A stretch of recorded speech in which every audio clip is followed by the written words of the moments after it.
नमस्कार, बहुत बहुत स्वागत है आप सभी का ईटी नाउ स्वदेश में। मैं हूं प्रियंका उपल-आनंद। तो एक तेज हफ्ते की, यानी अगर आप ग्लोबल मार्केट्स की बात करें तो वहां पर नवंबर 2020 के बाद सबसे अच्छी वीकली जो रिकवरी आई है वो बीते वीक गई है।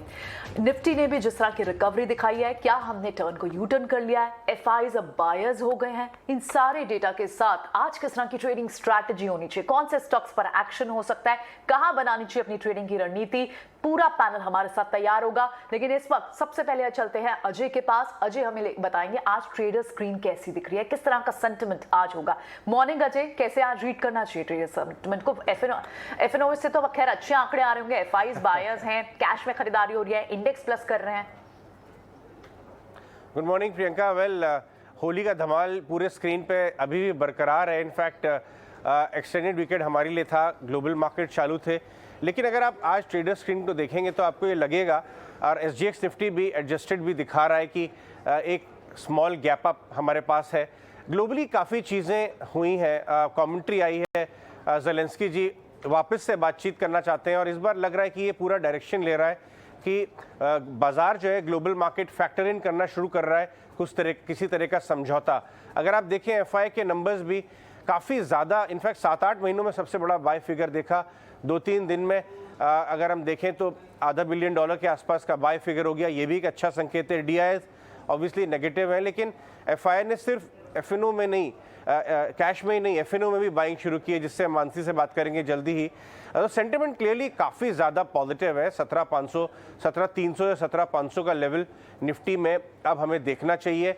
ट्रेंड पॉजिटिव है, लेकिन इस गैप अप को आप इमीडिएट ना चेज करें, क्योंकि इस गैप अप के बाद, क्योंकि हम काफ़ी ज़्यादा प्रॉफिट से बैठे हुए हैं, 150-200 पॉइंट की कमज़ोरी आने की सीधी उम्मीद है और उस वीकनेस में आपको अटेम्प्ट करना है, चाहे वो एक्सेंचर के नतीजों के चक्कर में आईटी आपको अटेम्प्ट करना हो, वेदांता की कमेंट्री और ओवरऑल ग्लोबल सेंटिमेंट की इंप्रूवमेंट आपको मेटल स्टॉक्स अटेम्प्ट करनी हो। रिलायंस बहुत ज़बरदस्त तेज़ी में था क्योंकि जीआरएम काफ़ी स्ट्रॉन्ग आ गए, तो वो जोन आपको 150-200 पॉइंट की मंदी जैसे ही आपको दिखे, पहले 1-1.5 घंटे में सेटल होने के बाद तब आप अटेम्प्ट करें। और एफएनओ से काफ़ी स्ट्रॉन्ग सिग्नल्स आ रहे हैं और मानसी हमारे साथ बात करेंगी उसके बारे में। गुड मॉर्निंग मानसी, बताइए। बिल्कुल, good morning Ajay. Amongst all of the positive cues जो हमें सारे मिल रहे हैं भारतीय बाजार के लिए, एक चीज का इंतजार हम सब कर रहे थे कि एफआईएस फिर वापस कब लौटेंगे, और ये लौटते हुए दिख चुके हैं। सेलिंग इंटेंसिटी इनफैक्ट जब कम हो रही थी एफआईएस की, तब ही हमने यहाँ पर सिग्नल बताया था कि सेलिंग इंटेंसिटी देखिए कम हो रही है, और अब देखिए खरीदारी की तरफ कॉन्जिक्यूटिव हम देख रहे हैं। लगातार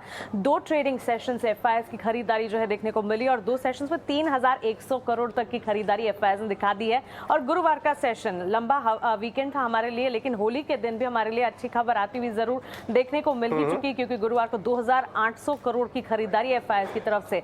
अब जब एफआईएस बिकवाली कर रहे थे तब डीआईएस लगातार खरीदारी दिखाई थे, लेकिन इस बार डीआईएस ने जब एफआईएस की खरीदारी आई, एक दिन के लिए साथ जरा छोड़ दिया। 678 करोड़ की बिकवाली यहाँ पर नजर आई है। वायदा बाजार की अगर बात करेंगे, इंडेक्स फ्यूचर्स में हमने 4,303 करोड़ की खरीदारी देखी और 6,041 करोड़ की खरीदारी इंडेक्स ऑप्शंस में ही देखने को मिली। तो इसी से पता लग रहा है भारतीय बाजार में फिर से जो संस्थागत निवेशक हैं, एफआईएस डीआईएस का तो ऑफकोर्स पॉजिटिव नजरिया है ही, लेकिन एफआईएस भी वापस लौटते हुए दिख रहे हैं। निफ्टी फ्यूचर्स ट्रेंड की अगर बात करें, ओपन इंटरेस्ट में नेगेटिव 3.1% का चेंज है, 2.18 लाख पर ये नजर आ रहा है। और अगर रेजिस्टेंस और सपोर्ट लेवल्स निफ्टी के देखने की कोशिश करें, पहला रेजिस्टेंस जो है 17,329 पर जाता हुआ दिख रहा है, दूसरा 17,500 पर, और एक लेवल है जो कि सपोर्ट के लिए आज ध्यान में जरूर रखिएगा। 17,000 से लेकर 17,200 के बीच में निफ्टी के लिए सपोर्ट जो है वो साबित होते हुए दिखेंगे। आज सुबह हम खुलेंगे इस लेवल के ऊपर, बिल्कुल, लेकिन 517-500 के आसपास एक रेजिस्टेंस है, उसको बाजार को, ट्रेडर्स को बहुत ध्यान रखना चाहिए। लास्ट क्लोजिंग 17,385 के आसपास देखने को मिली थी, तो 17,180 जो है सपोर्ट पहला यहाँ पर, 17,083 जो है इन सपोर्ट्स के आसपास यहाँ पर काम करता हुआ दिखेगा। इसके अलावा अगर पीसीआर ओपन इंटरेस्ट की अगर बात करें, हमने प्रीवियसली देखा था 1.06 था, जो कि करंट में निफ्टी का 1.24 है, और बैंक निफ्टी का 0.94 से 1.1 पर जाता हुआ देखने को मिला। इंडिया विक्स की अगर बात करें, करंट 22.6 है, जो कि प्रीवियसली 24 था। तो क्लियरली एफएनओ, अगर वायदा बाजार के भी सेटअप को देखें, एफआईएस की खरीदारी जो है टॉप ऑफ द टॉप यहाँ पर वायदा बाजार में कहनी चाहिए, क्योंकि खरीदारी वापस जरूर लौटती हुई दिख रही है। और दूसरा दिन है ये, अब देखते हैं आगे कितनी खरीदारी बढ़ती है। बिल्कुल, मानसी बता रही थी कि, और दूसरा ये भी बहुत इंपॉर्टेंट है कि आप बैंक निफ्टी पर नजर देखें, बैंक्स में एक स्पार्क वापस आ गया है। अगेन अगर आपको 400-500 पॉइंट का फर्स्ट आवर ऑफ ट्रेड में प्रॉफिट टेकिंग दिखती है बैंक्स में, जैसे जो प्रोपोर्शनेट फॉल निफ्टी में भी है, क्योंकि हम ऑलरेडी बहुत स्ट्रांग रैली कर चुके हैं, तब आपको वो जोन में बाइंग डेफिनेटली अटेम्प्ट करनी चाहिए। चलिए वापस जाते हैं प्रियंका के पास और बात करते हैं कि आज निफ्टी में किस तरह से ट्रेंड बनते हैं और हमारे पैनलिस्ट क्या बता रहे हैं आज की रणनीति। बिल्कुल, शुक्रिया अजय और मानसी ये ट्रेडर स्क्रीन हमें बताने के लिए। चलिए अब ये देख लेते हैं कि हमारा आज टेक्निकल पैनलिस्ट किस तरह की रीडिंग रख रहा है निफ्टी के लेवल्स पर, कौन सी ट्रेडिंग पिक्स है। हमारे साथ पूरा पैनल तैयार होगा। इस वक्त हमारे साथ अभिजीत पाठक हैं, रुद्रमूर्ति भी होंगे, प्रशांत सावंत भी होंगे। इन सबसे बात करेंगे और टेक्निकल लेवल्स भी लेंगे। लेकिन सबसे पहले मैं अभिजीत पाठक पे जाती हूँ। अभिजीत, मॉर्निंग कैसे दिख रहा है आपको ओपनिंग? अगर यहाँ देखें क्या 17,500 तक की बात यहाँ की जा रही है, 17,400 पहला टारगेट होगा। एसजीएक्स निफ्टी भी इस वक्त जो इंडिकेशन कर रहा है, क्या क्लियर बाय दिख रहा है आपको? निफ्टी तो बाय है, लेकिन बाय ऑन डिप है, क्योंकि पिछले 10 दिन में ऑलमोस्ट 10% का रैली देखा है हमने 15,700 से लेके 17,300 तक, और अभी 17,400 17,500 पे बहुत बड़ा रेजिस्टेंस है, और आगे कंटिन्यूएशन के लिए 17,600 के ऊपर क्लोज मिलना चाहिए। तब तक थोड़ा सा केयरफुल रहना चाहिए to buy fresh on any rise. तो यहाँ पे maybe it might be range bound between 16,900 to 17,500 for maybe a week, क्योंकि लास्ट वीक मैंने बोला था कि एक बुलिश एंगल्फिंग वीक बना है, तो उसका फॉलोअप भी मिल गया है लास्ट वीक।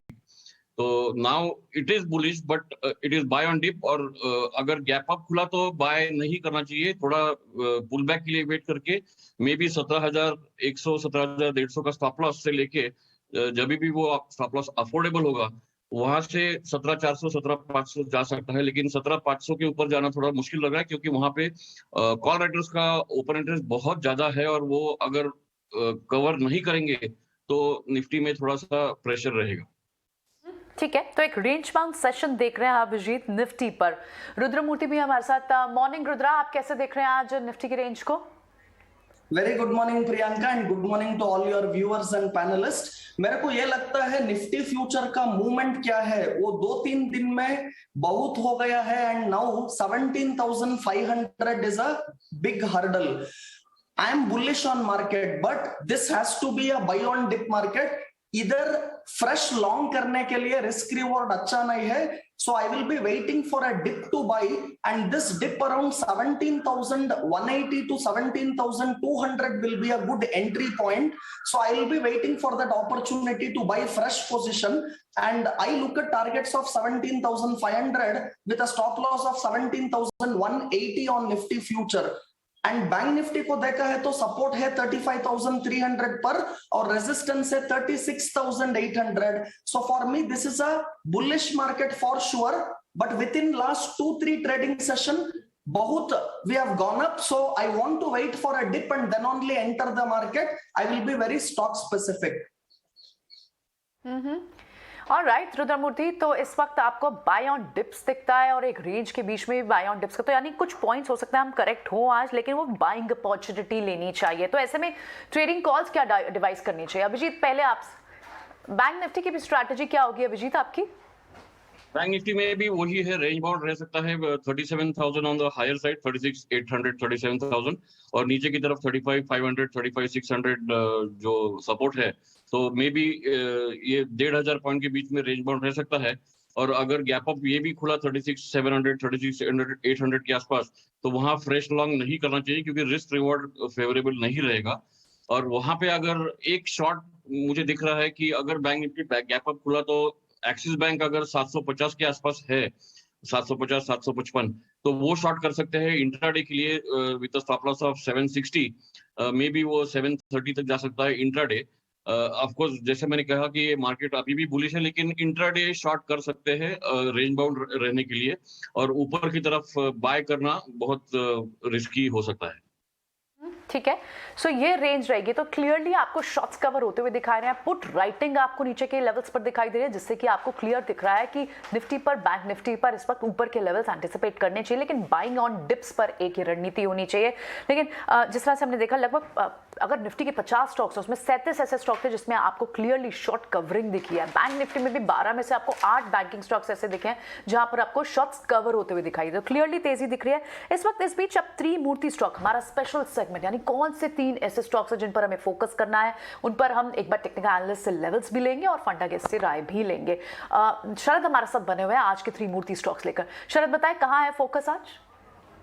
जी बिल्कुल, तो फोकस सबसे पहले रुचि सोया में रहने वाला है। कंपनी ने अनाउंसमेंट की थी वीकेंड में कि उनके जो प्राइस बैंड है एफपीओ के लिए वो लगभग 615 रुपये से लेकर 650 रुपये प्रति शेयर रहने वाली है। याद रखिए ये एफपीओ जो है 4300 करोड़ का एक बड़ा एफपीओ आने वाला है और ये फ्लोर प्राइस देखे तो लगभग 35% डिस्काउंट पे आ रहा है आपके जो हाई प्राइस बैंड के लिए के जो देखा जाए। इसके कारण स्टॉक में एक नेगेटिव रिएक्शन देखने मिल सकता है। हालांकि जो मिनिमम बिड है वो 21 शेयर्स का है और एफपीओ जो है 24 मार्च से 28 मार्च तक खुले रहेगी। इसके अलावा औरोबिंदो फार्मा फोकस में रहने वाले और यहाँ पे जो है खबर आ रहे हैं कि ब्लैकस्टोन जो है फ्रंट रनर हो गई है उनके इंजेक्टेबल्स बिजनेस को खरीदने के लिए। अगर बिजनेस के वैल्यूएशन देखें तो लगभग 26,000 से 30,000 करोड़ का है और इनका जो एक्विजिशन है वो ऑलमोस्ट मेजॉरिटी स्टेक होने वाला है, ऑलमोस्ट 1.5 से लेकर 2.1 बिलियन डॉलर्स तक, और ये जो डील है मिड अप्रैल तक कंप्लीट हो सकती है। याद रखिए जो इंजेक्टेबल्स बिजनेस है लगभग 15% ओवरऑल आय जो है औरोबिंदो फार्मा का आता है, तो ये ज़रूर फार्मा स्टॉक आपके नज़र में रहना चाहिए। और आखिर में अदानी एंटरप्राइज में भी फोकस रहने वाला है। यहाँ पे भी रिपोर्ट्स आ रही है कि एक जॉइंट इन्वेस्टमेंट अपॉर्चुनिटीज़ वो खोज सकते हैं सऊदी अरामको के साथ और उनके जो सॉवरेन फंड है जिनका नाम है PIF, तो इन दोनों पे जो है इंपॉर्टेंट जो है रिएक्शंस देखने मिल सकती है। हालांकि याद रखिए जो एग्रीमेंट होने वाली है लॉन्ग टर्म की होने वाली है, लंबे समय की अवधि के लिए होने वाली है और याद रखिए ये ब्रॉडर टाई अप भी हो सकता है या एसेट स्वैप डील भी हो सकता है। तो ये 3 स्टॉक्स रुचि सोया, औरोबिंदो फार्मा और अदानी एंटरप्राइजेज जो हमारे निगरानी में रहने वाले दिन के ट्रेड में है। Sharad, thanks very much for that. आइए निकुंज के साथ भी अब बातचीत करते हैं और इन्हें जोड़ते हैं। निकुंज, ओवर द वीकेंड हमने काफ़ी इंटरेस्टिंग क्यूज़ आते देखे, चाहे वो रशिया और यूक्रेन की तरफ से हो। ज़ेलेंस्की साहब वापस से एक बातचीत की पहल कर रहे हैं, ग्लोबल मार्केट भी काफ़ी चेयर कर रहे थे। आज इंडिया के लिए आपको किस तरह के लेवल्स और क्या क्यूज़ आप एनालाइज कर रहे हैं? अजय देखिए आज SGX ऊपर है। फ्राइडे को भी जब भारत में ट्रेडिंग नहीं हो रही थी, हमारा बाजार होली की वजह से बंद था, ग्लोबल मार्केट्स ऊपर गए, तो जाहिर है आज गैप अप स्टार्ट ही होगा। और गैप अप स्टार्ट के बाद भले ही क्रूड में कुछ भी हो रहा हो, ट्रेड अगर आप एक शॉर्ट टर्म ट्रेडर हैं तो आपके लिए ट्रेड है कि भाई आप थर्सडे को जो लॉन्ग करके गए थे आज आपको अच्छी एग्जिट मिल रही है। एक तो वही सिंपल दिखता है। दूसरा, इस समय मुझे लगता है कि काफ़ी हद तक शॉर्ट कवरिंग हो चुकी है, तो शॉर्ट कवरिंग की वो जो रैली थी वह भी मुझे नहीं लगता है कि बहुत ज़्यादा उसके अंदर दम अब बचा है। तो मैं बोलना तो मेरे हिसाब से जो ट्रेड है वह पहले 11 बजे तक देखते हैं कि आज की तेज़ी किस हद तक मेंटेन होगी। सबसे इम्पॉर्टेंट है कि क्या 17,300 17,400 आज निफ्टी पर मेंटेन रहेगा। नंबर 1 बात हुआ है। नंबर 2, क्रूड वापस क्यों बढ़ रहा है जी? क्योंकि क्रूड का जो टॉप था वह भारतीय शेयर बाजार का बॉटम था। जो 1600-1700 पॉइंट की जो निफ्टी में रैली आई है, इसके 2 प्रमुख कारण थे, क्रूड गिरा और FI ने बिकवाली बंद करी। तो क्या क्रूड में वापस तेजी आ रही है ये देखना पड़ेगा, और अगर क्रूड में वापस तेजी आती है तो क्या FI सेलिंग दोबारा आएगी। तो ये जो इस हफ्ते अजय हमें पता लग जाएगा that will the recovery run into resistance और can Indian markets move independently of what is happening in the world.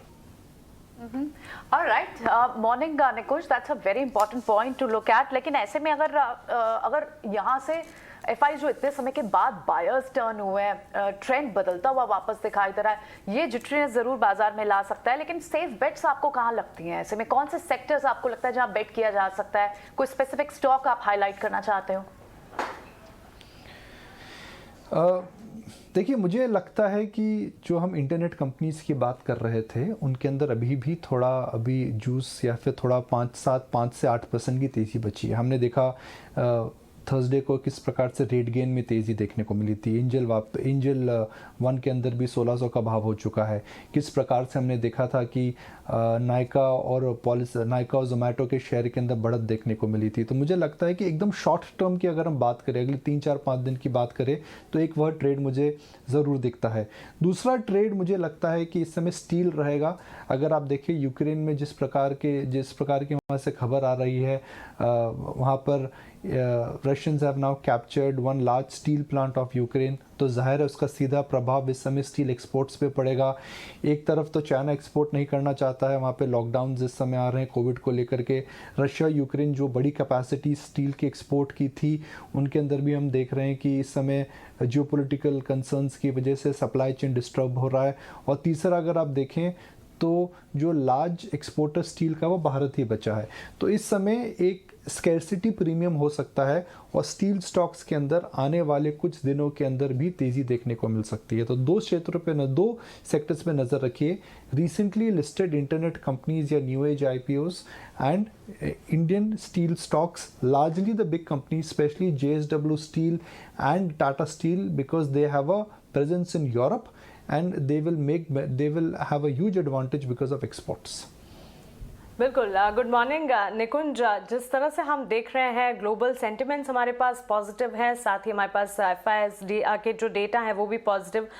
2 दिन से खरीदारी यहाँ पर 2 सेशन से इनफैक्ट हम देख रहे हैं। लेकिन इस बीच अगर एनर्जी पैक और बुलियन मार्केट को देखें, ऑफकोर्स क्रूड जिस तरह से सबसे इंपॉर्टेंट फैक्टर है, उस पर अगर नजर डालें, एक बार जो बड़ा उबाल हमने देखा था वो थमा, लेकिन अब फिर हम देख रहे हैं क्रूड में एलिवेटेड एक्शन। गुरुवार के दिन से अगर देखें करीब 10% तक की तेजी हमने ब्रेंट क्रूड में देखी, $110 के पार। अब यहाँ से आगे कहाँ तक, और क्या फिर से वो जो बड़ी तेजी है वो नजर आएगी?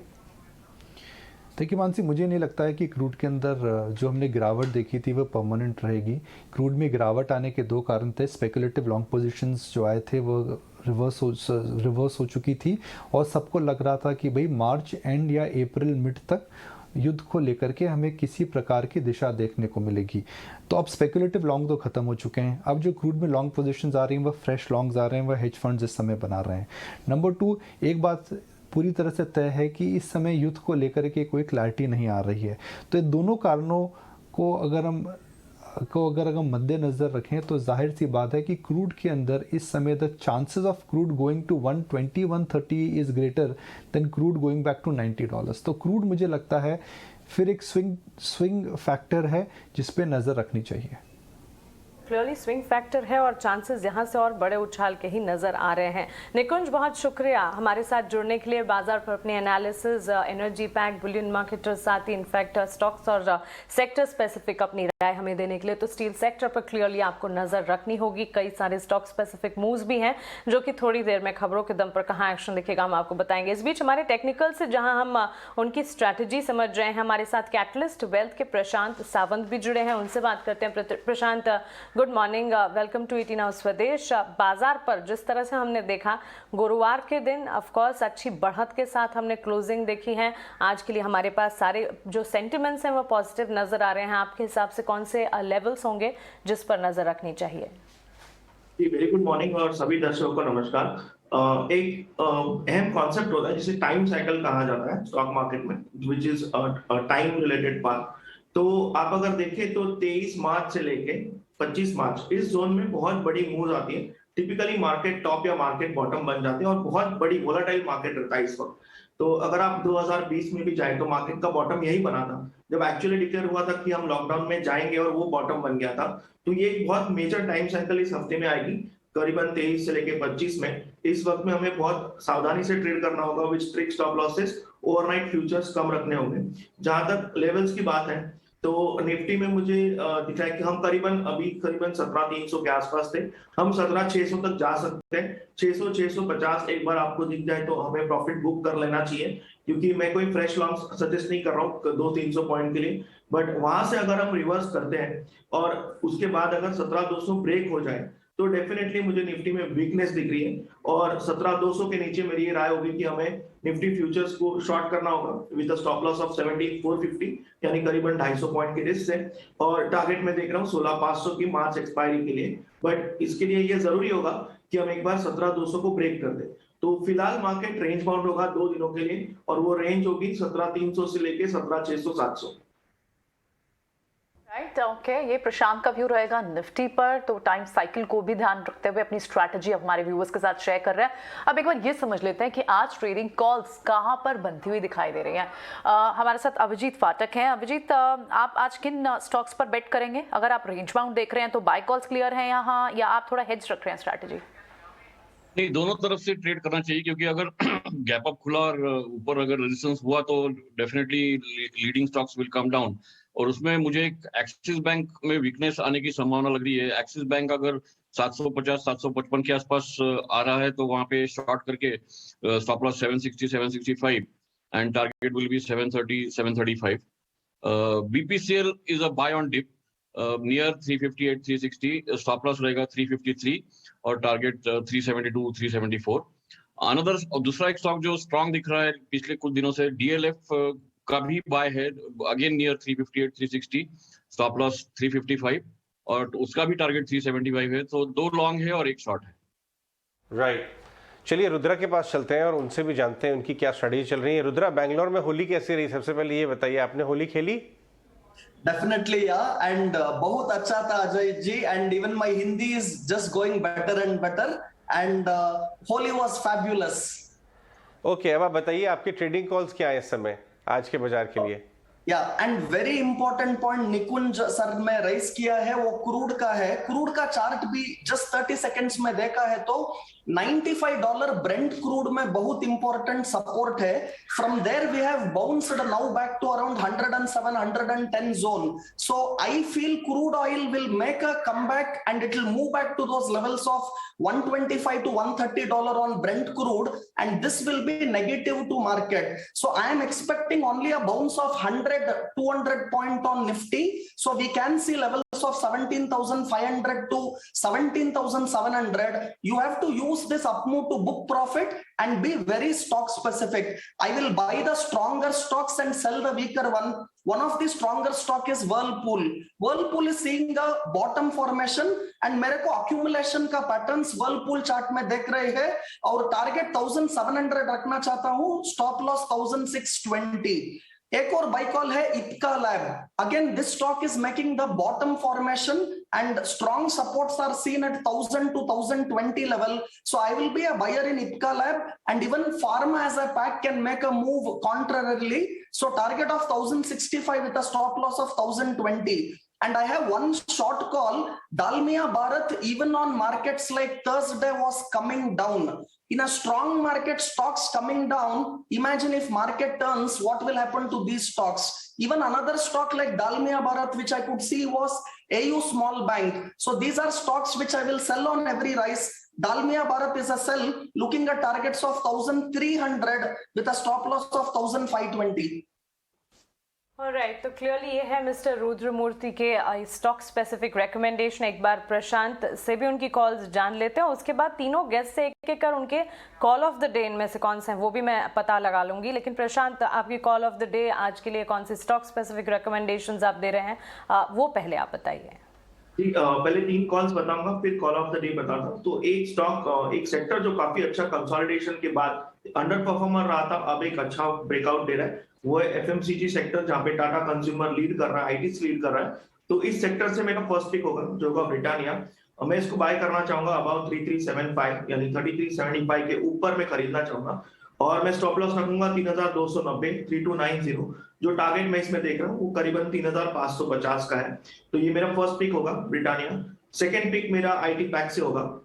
जैसे कि मैंने कहा कि डॉलर एक अच्छी न्यू रेंज बना रहा है जहां पे 76 उसका बॉटम बनते जा रहा है और वो करीबन 76 से छेड़खानी करके जस्ट ऊपर नीचे उसको बेस बनाए रखा हुआ है।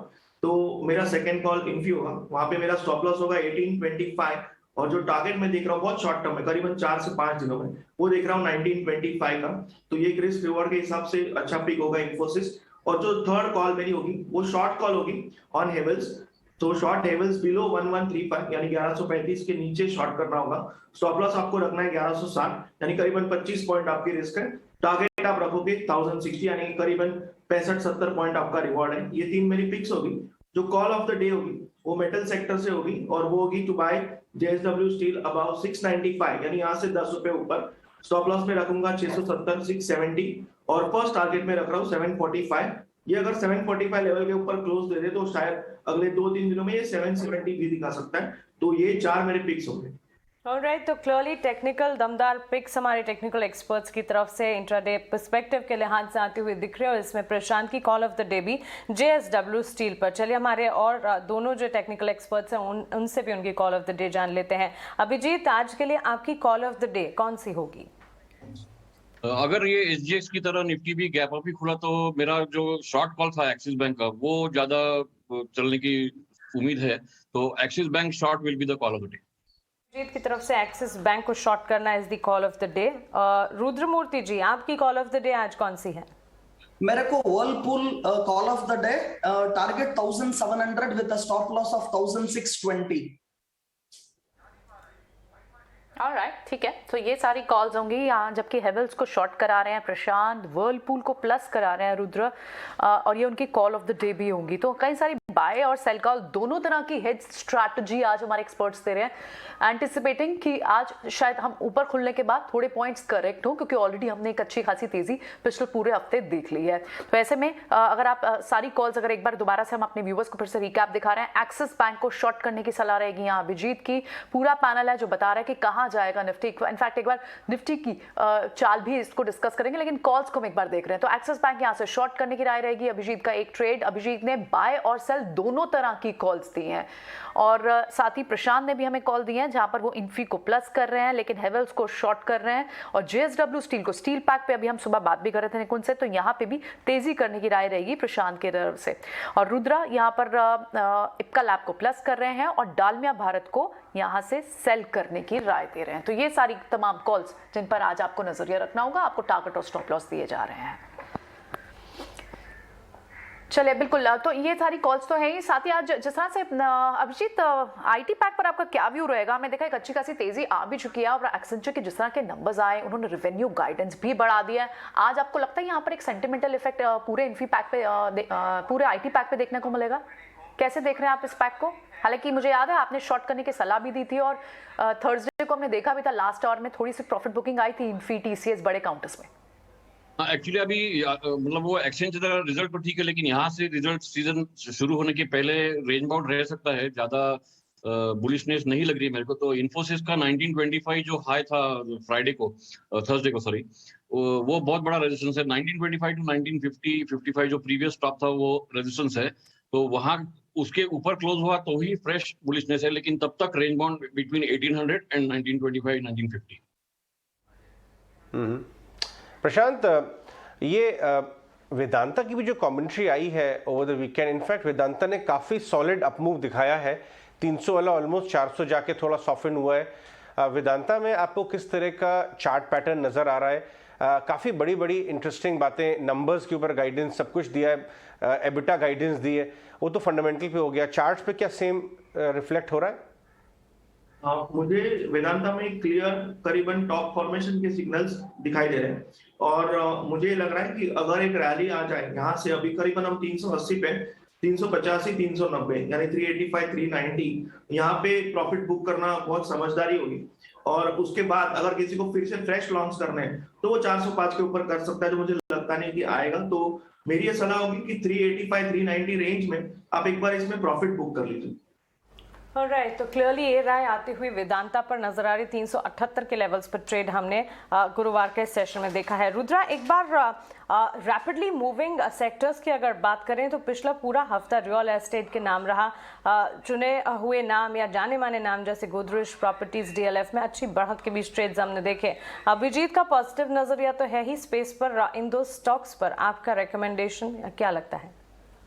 मेरे को गोदरेज प्रॉपर्टी बॉटम फॉर्मेशन का पैटर्न्स चार्ट्स में क्लियरली देख रहे हैं, और 1400 टू 1430 एक बहुत इंपॉर्टेंट सपोर्ट जोन है। उधर से गोदरेज प्रॉपर्टी में अपमूव देखा है। अभी गोदरेज प्रॉपर्टी का अपमूव कैन कंटिन्यू। मेरे को 1630 एक हर्डल है, रेजिस्टेंस है।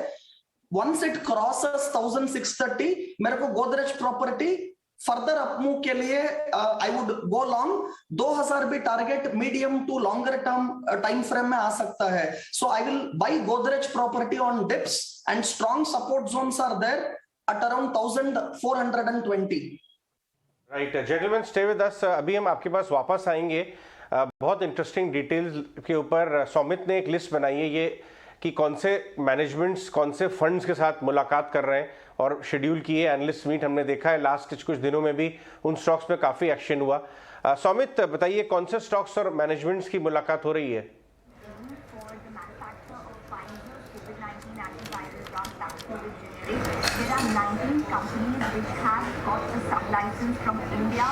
कुछ टेक्निकल इशू हो रहा है, वापस आते हैं। अभिजीत, मारुति के ऊपर आपका व्यू लेना चाहेंगे। बहुत एक्टिवली ट्रेडेड एफएनओ स्टॉक भी है और मारुति ने ये ओवर द वीकेंड उनके एक बड़े अधिकारी जापान से इंडिया विजिट कर रहे थे और काफ़ी बड़ा एक स्ट्रैटेजी 10,000 करोड़ की स्ट्रैटेजी अनाउंस की है ईवी में। यूजुअली बाजार हमेशा कह रहा था कि मारुति ईवी में थोड़ा सा लैगार्ड रहा है, वो सीएनजी पे फोकस किए हैं ज़्यादा। अब फाइनली ईवी में भी काफ़ी बड़े अनाउंसमेंट्स आए हैं, बट चार्ट्स पे आपको मारुति कैसा नजर आता है? कोई ट्रेड है क्या उधर? मारुति में प्रॉब्लम क्या है कि ये जो 9,000 से लेकर लास्ट 2 मंथ में जो सेलिंग आई थी ऑलमोस्ट 7,000 तक, उससे उसकी वजह से चार्ट बुलिश नहीं है। तो शायद ये अगर गुड न्यूज के बाद गैप अप खुला तो गैप अप सस्टेन होना मुश्किल हो सकता है और फॉर द टाइमिंग 8,000-8,200 तक रेजिस्टेंस दिख रहा है और वहां से अगेन वो जब तक सेलिंग अब्जॉर्ब नहीं हो जाता पूरा 9,000 से जो आया है तब तक स्टॉक रेंज बाउंड ही रहेगा और रेंज बहुत बड़ा है 7,000 से 9,000। तो only on close up 9,000 it is bullish. तो till then it is range bound between 7,000 and 8,500।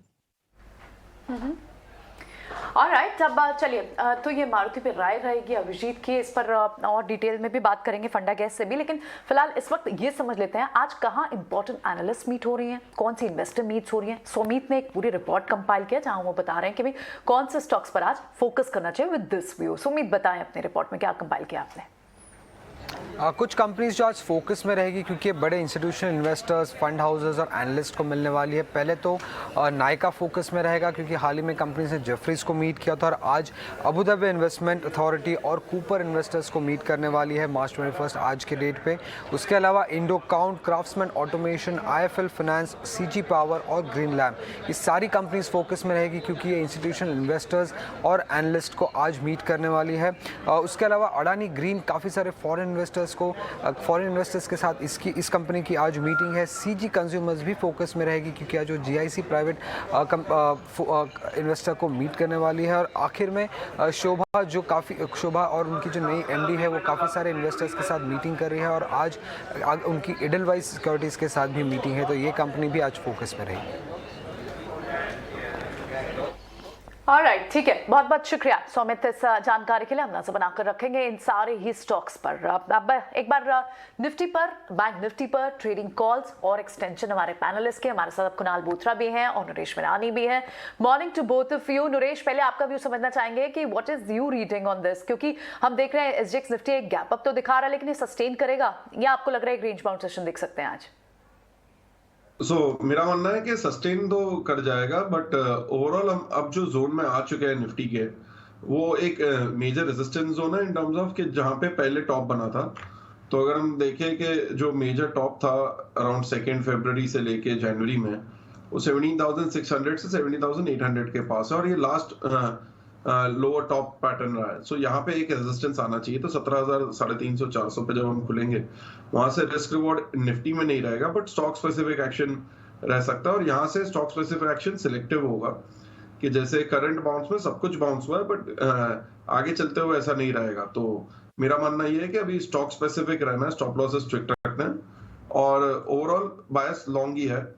तो 17,600 एक मेजर रेजिस्टेंस है, तो 17,400 के आसपास रिस्क रिवॉर्ड अच्छा नहीं बनता और यहाँ पे इसके लिए स्टॉक स्पेसिफिक रहूंगा। तो जो 2 स्टॉक्स मुझे पसंद है, एक है बायोन UPL, यूनाइटेड फॉस्फोरस, जिसने अच्छा मोमेंटम दिखाया लास्ट वीक, एक फ्लैग ब्रेकआउट देते हुए भी कंटिन्यू रहा है। Stop loss 745, target 800। और दूसरा है buy Hindustan aeronautics limited HAL, जिसने एक अच्छा लॉन्ग टर्म ब्रेकआउट देने की कोशिश की है लास्ट वीक। एक मूव हो चुका था 1480-1500 तक और एक डिप आ रहा है लास्ट एक दिन में, जो एक अपॉर्चुनिटी है। सो स्टॉप लॉस 1380 यहाँ होगा और टारगेट 1600। ऑलराइट, तो नरेश को अब यहाँ लगता है कि यहाँ से नए ट्रेड्स के लिए शायद थोड़ा सा रिस्क रिवॉर्ड रेशो फेवरेबल नहीं है, लेकिन वो अभी भी बुलिश है अपने व्यू पर और उनकी कॉल्स रहेंगे UPL और HAL। कुणाल का क्या व्यू रहेगा? कुणाल, मॉर्निंग, आप कैसे देख रहे हैं निफ्टी को, कैसे ट्रेड करेंगे आज और आपकी कॉल्स क्या रहेंगी? Good morning. मेरा ऐसा मानना है कि मार्केट आज थोड़ा सा शायद डॉजी हो सकता है, ओपनिंग ग्रीन हो सकती है, बट मेरे अनुमान से I think with in an hour और सो थोड़ी सी प्रॉफिट बुकिंग आनी चाहिए। क्रूड का जो एक इंपॉर्टेंट फैक्टर है, ब्रेंट क्रूड हमने देखा कि 96 के लेवल से बाउंस करके वापस से 110 पे आ चुका है, तो मार्केट कहीं ना कहीं वापस सतर्क रहना चाहेगा कि शायद कोई जियोपॉलिटिकली कोई नई डेवलपमेंट तो नहीं हो रही जिसकी वजह से क्रूड एकाएक बढ़ना चालू कर रहा है। तो वो उस लिहाज से मेरे से मानना है कि शायद थोड़ी सी प्रॉफिट बुकिंग आ सकती है। कुछ एक जो सेक्टर्स, जो स्टॉक्स जिन्होंने अच्छी रिकवरी की थी क्रूड के करेक्शन के बेसिस पे, पॉसिबल है कि उन सारे सेक्टर्स और स्टॉक्स में एक थोड़ी सी माइल्ड करेक्शन आ सकती है। तो ये एक इंपॉर्टेंट फैक्टर है जो मार्केट को शायद थोड़ा सा रेंज बाउंड और थोड़ा सा चॉपीनेस वापस आ सकती है इंडाइसेस में। 17,150 का एक बहुत अच्छा सपोर्ट है, तो ब्रॉडर व्यू लॉन्ग रहेगा अगर जब तक हम निफ्टी 17,150 के ऊपर ट्रेड कर रही है। दो बाय कॉल्स जो मैं इनिशिएट करूंगा, पहला रहेगा JSW स्टील पे। जैसा हमने पहले देखा, जब क्रूड ऑयल में रिकवरी आई है, मेटल स्टॉक्स में एक कंसिस्टेंट तेजी आई थी, तो मेरा ऐसा मानना है कि पॉसिबल हो सकता है काफी सारे मेटल स्टॉक्स, स्टील स्टॉक्स अभी भी ब्रेकआउट दे सकते हैं। JSW स्टील स्टॉक्स ने ऑलरेडी ब्रेकआउट दे चुका था, लास्ट वीक भी अपने डे हाइस पे, वीक हाई पे भी क्लोज कर चुका था स्टॉक। सो बाय के लिए रिकमेंड करूंगा। 720 का टारगेट रख सकते हैं इसमें, स्टॉप लॉस 670 का। और सेकंड स्टॉक जो एक interesting I would say recovery stock है, वो L&T फाइनेंस। हम ज्यादातर इस स्टॉक की बात नहीं करते, एटलीस्ट लास्ट 1 से 2 महीने में, बट स्टॉक ने जो लास्ट 4-5 डेज में जो पैटर्न दिखा है वो काफी इंटरेस्टिंग है। एक बुलिश फ्लैग पैटर्न ब्रेकआउट है L&T फाइनेंस में, वॉल्यूम बेस्ड ब्रेकआउट है। जो थर्सडे का वॉल्यूम था वो almost one of the high volumes था over the last so many months. तो मेरा ऐसा मानना है कि शायद पॉसिबल है कि इसमें रिकवरी काफी स्ट्रॉन्ग आ सकती है आने वाले कुछ एक दिनों के लिए। सो बाय L&T फाइनेंस रेकमेंड करूंगा, टारगेट 76, स्टॉप लॉस 69। राइट, चलिए आगे बढ़ते हैं।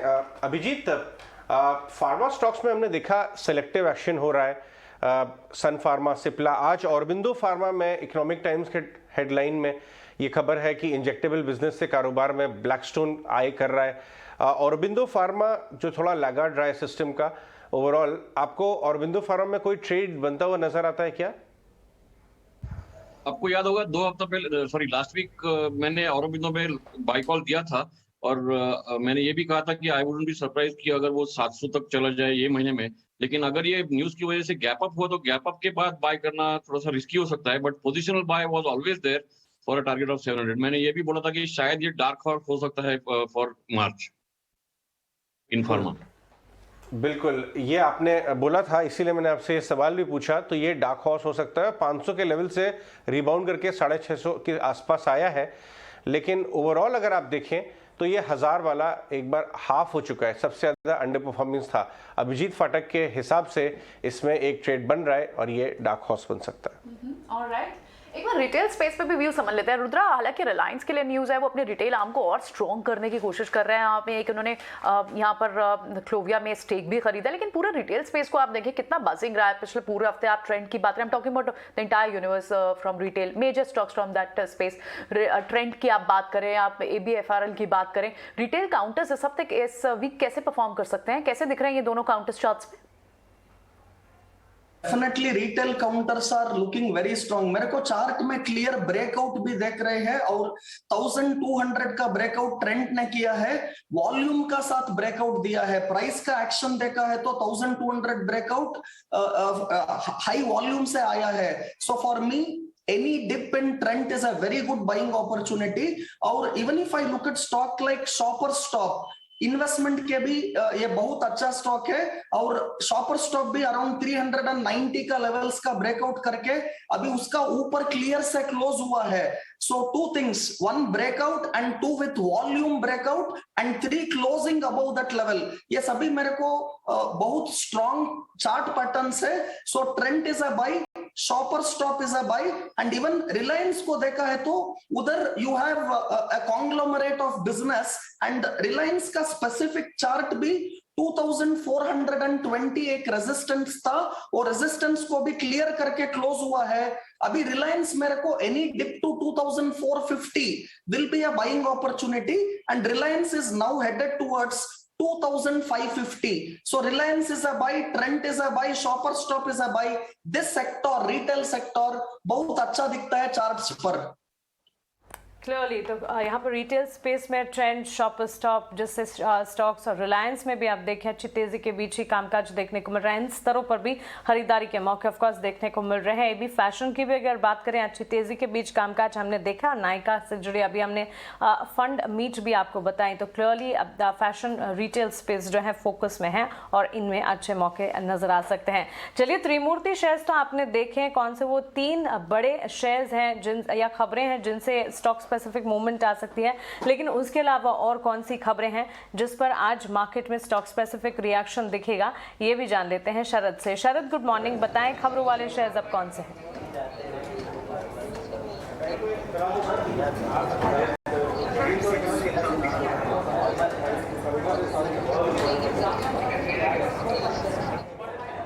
पा रहे हैं, बताएं खबरों वाले शेयर्स।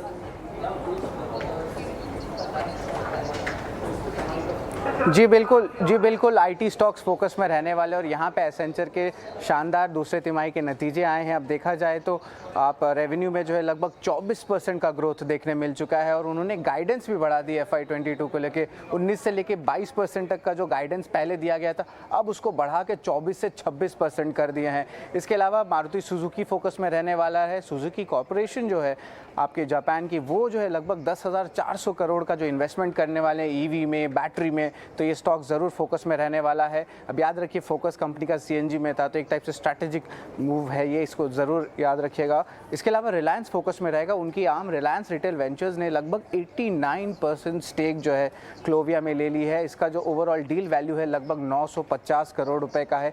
वेदांता भी रहेंगे फोकस में, उनके एनालिस्ट मीट हुई थी। One of the key takeaways हम कह सकते हैं कि जो उनके पेरेंट कंपनी है वो कर्ज जो है गिरा सकती है $4 बिलियन से अगले 3 साल में। डिविडेंड पे आउट पॉलिसी में भी एक पॉजिटिव स्टांस रहा। JSPL भी फोकस में रहेगा। उनकी जो मॉरिशियस आर्म है, उन्होंने लगभग $357 मिलियन का जो है पेमेंट कर दिया है। कंपनी कह रही है कि वो नेट डेट फ्री हो जाएंगे वित्त साल 2023 में। तो आप कह सकते हैं कि वेदांता जो है डेट पेयरिंग के न्यूज़ पे फोकस में रहेगा और JSPL भी। इसके अलावा TCS पे भी एक मैनेजमेंट की मूवमेंट आई है। वो रीअपॉइंट कर रहे हैं राजेश गोपीनाथन को, जो MD और आपके CEO हैं अगले 5 साल के लिए, और इनके जो टेन्योर में जो है शानदार प्रदर्शन आप स्टॉक में ऑलरेडी देख चुके हैं। SBI में भी न्यूज़ है कि लगभग 12 NPA अकाउंट्स को वो सेल करने वाले एसेट रिकंस्ट्रक्शन कंपनी को। इनफ्लो हालांकि सिर्फ 820 करोड़ का रहेगा। और आखिर में बात करेंगे ONGC का। यहाँ पे कंपनी ने कमीशन कर दी एक नई ऑफशोर वाटर इंजेक्शन प्लेटफॉर्म जो अरेबियन सी में रहेगा। ऑलराइट, तो आईटी स्टॉक्स एक्सेंचर गाइडेंस के बाद यहाँ हालांकि अरामको के भी रिजल्ट्स आए, वो भी देखेंगे। ऑयल एंड गैस पैक के हम लगातार GRMs की बात करें, वो भी अपने एक्सपर्ट से व्यू लेंगे। लेकिन जिन स्टॉक्स की डेट रिडक्शन पे JSPL, वेदांता, इनका ट्रिगर रहेगा। औरो फार्मा पर हम नजर रखेंगे, रिटेल पर रिलायंस और पूरे रिटेल स्पेस पर नजर रखेंगे। चलिए, शुक्रिया शरद इन सारे स्टॉक्स को यहाँ हमारे लिए कंपाइल करने के लिए। अब एक बार ये समझ लेते हैं कि आज ब्रोकरेज हाउसेस की तरफ से रिपोर्ट कहाँ आई है। पूजा बताएं कौन सी रिपोर्ट्स कवर कर रही हैं? मॉर्निंग। जी प्रियंका, शुरुआत पिरामिड एंटरप्राइजेस से करेंगे। सिटी की रिपोर्ट आई है, खरीदारी की राय बरकरार है। लक्ष्य है 3,180 रुपए प्रति शेयर का और इनका मानना है कि आने वाले समय में तिमाही नतीजे, रिटेल के जरिए जो डिमांड क्रिएट होगी और डीमर्जर एक बड़े पॉजिटिव होंगे आने वाले समय में कंपनी के लिए। इसके अलावा शोभा पे जेफरीज की रिपोर्ट आई है, खरीदारी की राय बरकरार रखे हुए हैं। लक्ष्य देख रहे हैं 1,025 रुपए प्रति शेयर का। कंपनी की कैश फ्लो स्ट्रांग है, कुछ नए प्रोजेक्ट के अधिग्रहण के कारण कैश फ्लो काफी अच्छी नजर आ रही है और इसके अलावा बैलेंस शीट भी काफी मजबूत नजर आ रही है। इस वजह से खरीदारी की राय इन्होंने मेंटेन रखी हुई है। और इसके अलावा पेट्रोनेट LNG पर मॉर्गन स्टैनली की रिपोर्ट आई है, अंडरवेट कर दिया है डाउनग्रेड करके और लक्ष्य दिया है 217 रुपए प्रति शेयर का। और इनका मानना है कि डोमेस्टिक गैस उत्पादन में जो बढ़त हो रही है उसका कुछ इम्पैक्ट यहाँ पर कंपनी पर देखने को मिल सकता है। अदानी विल्मर पर JP मॉर्गन की रिपोर्ट आई है, अपनी न्यूट्रल की रेटिंग के साथ कवरेज शुरू की है और टारगेट जो देख रहे हैं वो 367 रुपीस पर शेयर का देख रहे हैं। और इनका मानना है कि किचन एसेंशियल्स में कंपनी एक मार्केट लीडर की पोजीशन भी इंजॉय करती है। और हमने देखा कि निफ्टी के बनस्पत अगर देखेंगे तो स्टॉक में एक अच्छी तेजी भी देखने को मिली है। तो अदानी विल्मर पर नजर रखिए। इसके अलावा आखिर में बात करते हैं वेदांता की। CLSA ने अपनी रिपोर्ट जारी की है और परफॉर्म की राय बरकरार रखी है। लक्ष्य देख रहे हैं 400 रुपए प्रति शेयर का। कमोडिटी प्राइस में जो बढ़त हो रही है उसका सबसे बड़ा बेनिफिशियरी यहाँ पर वेदांता बताया जा रहा है। और सेमीकंडक्टर में भी जो कंपनी ने एंट्री ली है वो भी आने वाले समय के लिए काफी पॉजिटिव है वेदांता के लिए। बिल्कुल पूजा, शुक्रिया सारे के सारे ब्रोकरेज रिपोर्ट्स हमें बताने के लिए। तो स्टॉक स्पेसिफिक मूव्स ढेरों नजर आएंगे क्योंकि ब्रोकरेज रिपोर्ट्स जो हैं Vedanta, Adani, Wilmer, real estate में सोभा जैसे काउंटर्स पर भी बड़े ब्रोकरेज हाउसेस से आती हुई दिख रही है। लेकिन इस बीच चलिए हमारे साथ एक्सपर्ट्स की पैनल लगातार जुड़ रही है और अब हमारे साथ प्रॉफिट मार्ट सिक्योरिटीज के अविनाश गोरक्षकर जी जुड़ गए हैं, उनसे बात करते हैं। अविनाश जी, गुड मॉर्निंग, स्वागत है आपका 18 आवर्स स्वदेश पर। गुरुवार के दिन स्पेशल शो में आपसे मुलाकात हुई थी, आज सुबह फिर से हम आपसे बात कर रहे हैं। जिस तरह से सेंटिमेंट्स भारतीय बाजार के लिए बनते हुए दिख रहे हैं, एफआईएस की खरीदारी वापस लौटती हुई दिखी है, सेंटिमेंट ग्लोबली अभी मार्केट्स के लिए काफी पॉजिटिव है। भारतीय बाजार के लिए हफ्ते की शुरुआत आप कैसे देख रहे हैं? Good morning Mansi. मानसी, दो चीजें जो इम्पोर्टेंट है मार्केट्स के लिए वो ये है कि अभी चाइना में जिस प्रकार का कोरोना वायरस स्प्रेड हो चुका है और काफी सिटीज में लॉकडाउन जैसी सिचुएशन है, तो मुझे लग रहा है कि कमोडिटी प्राइसेस, जब पिछले बार कोविड हुआ था तभी कमोडिटी प्राइसेस बहुत ही तेजी से गिरे थे। तो मेरे ख्याल से अगर मामला थोड़ा सा और बिगड़ता है चाइना में कोविड को लेके, तो हो सकता है कि कमोडिटी में प्राइसेस घटे और इससे थोड़ा बहुत सेंटिमेंट इंडियन जो कंपनीज है इनके लिए अच्छा रहे, क्योंकि commodity prices all across the board shoot up हुई थी। दूसरी बात, क्रूड वापस 110-111 डॉलर हो चुका है, तो ये अगेन एक थोड़ी सी चिंता की बात है। तो मुझे लग रहा है कि मार्केट्स थोड़ा सा कॉशियसली ट्रेड करेगा, क्योंकि ये दोनों फैक्टर्स हमारे मार्केट्स के लिए काफी इंपॉर्टेंट है। और मोस्ट इंपॉर्टेंटली जो इन्फ्लेशनरी इम्पैक्ट है क्रूड ऑयल का, वो हमको शायद मार्च के क्वार्टर में नहीं बट अप्रैल टू जून के क्वार्टर में जरूर देखने को मिलेगा। तो स्टॉक स्पेसिफिक अपॉर्चुनिटीज काफी रहेगी, लेकिन ओवरऑल ब्रॉड मार्केट की बात करें तो हो सकता है कि थोड़ा बहुत मार्केट में कंसोलिडेशन देखने को मिले। जो तेजी हमने पिछले हफ्ते देखी थी वो शायद थोड़ी सी उसको ब्रेक लग सकता है और थोड़ा कंसोलिडेशन का फेज आपको मार्केट्स में आने वाले 3-4 दिनों के लिए देखने को मिलेगा। ऑलराइट अविनाश, लेकिन आप मारुति सुजुकी की इस न्यूज़ को कैसे देख रहे हैं? जाहिर तौर पर सारी ऑटो कंपनीज जो है वो अपनी डिपेंडेंस कहीं ना कहीं oil and clean and green energy पे करना चाहती है, सीएनजी पर उनका फोकस उन्होंने पीछे कहा था। लेकिन अब जिस तरह से वो ईवी मार्केट को लेकर अब बड़े जो प्लान्स अपने अग्रेसिव बता रहे हैं, डोंट यू थिंक कि इस पूरी कड़ी में कहीं ना कहीं मारुति ने सबसे लेट प्लान्स अनाउंस किए ईवी के? प्रियंका, आपने सही कहा कि इलेक्ट्रिक व्हीकल्स को लेके मारुति का जो पहले रवैया था वो काफी कंजर्वेटिव था। इनफैक्ट इनके चेयरमैन जो मिस्टर भार्गव है, उन्होंने पहले कहा था कि उनको इलेक्ट्रिक व्हीकल्स में कोई बड़ी अपॉर्चुनिटी दिखती नहीं है। तो डेफिनेटली ये जो कल अनाउंसमेंट आई है, करीबन 10,000 करोड़ के ऊपर का इन्वेस्टमेंट मारुति की सब्सिडीज इंडिया में लगाएंगे, तो ये डेफिनेटली एक पॉजिटिव सरप्राइज है। फाइनली इलेक्ट्रिक व्हीकल्स की गाड़ियां मारुति इंडिया में बनाएगा और डेफिनेटली जो अपॉर्चुनिटी हमको दिख रही है आने वाले 3-4 सालों में, यहाँ पे जरूर मारुति जिस प्रकार का मार्केट शेयर उनका नॉर्मल जो डीजल और पेट्रोल व्हीकल्स में, वो लगातार हम समझते हैं कि इलेक्ट्रिक व्हीकल्स में भी कोशिश करेगा। सबसे बड़ी बात है कि कंपनी बिल्कुल कर्जा मुक्त है, 45,000 करोड़ की कैश है, तो इनके लिए ऐसे प्रोजेक्ट को फंड करने में और पेबैक के लिए वेट करने में कोई दिक्कत नहीं रहेगी। हालांकि ये लेट कमर जरूर है, लेकिन हमको लग रहा है कि मार्केट में अपॉर्चुनिटी बढ़ी और आज शायद ये न्यूज के कारण हमको शायद थोड़ी सी अपटिक स्टॉक में भी देखने को मिल सकता है। ऑलराइट, ठीक है।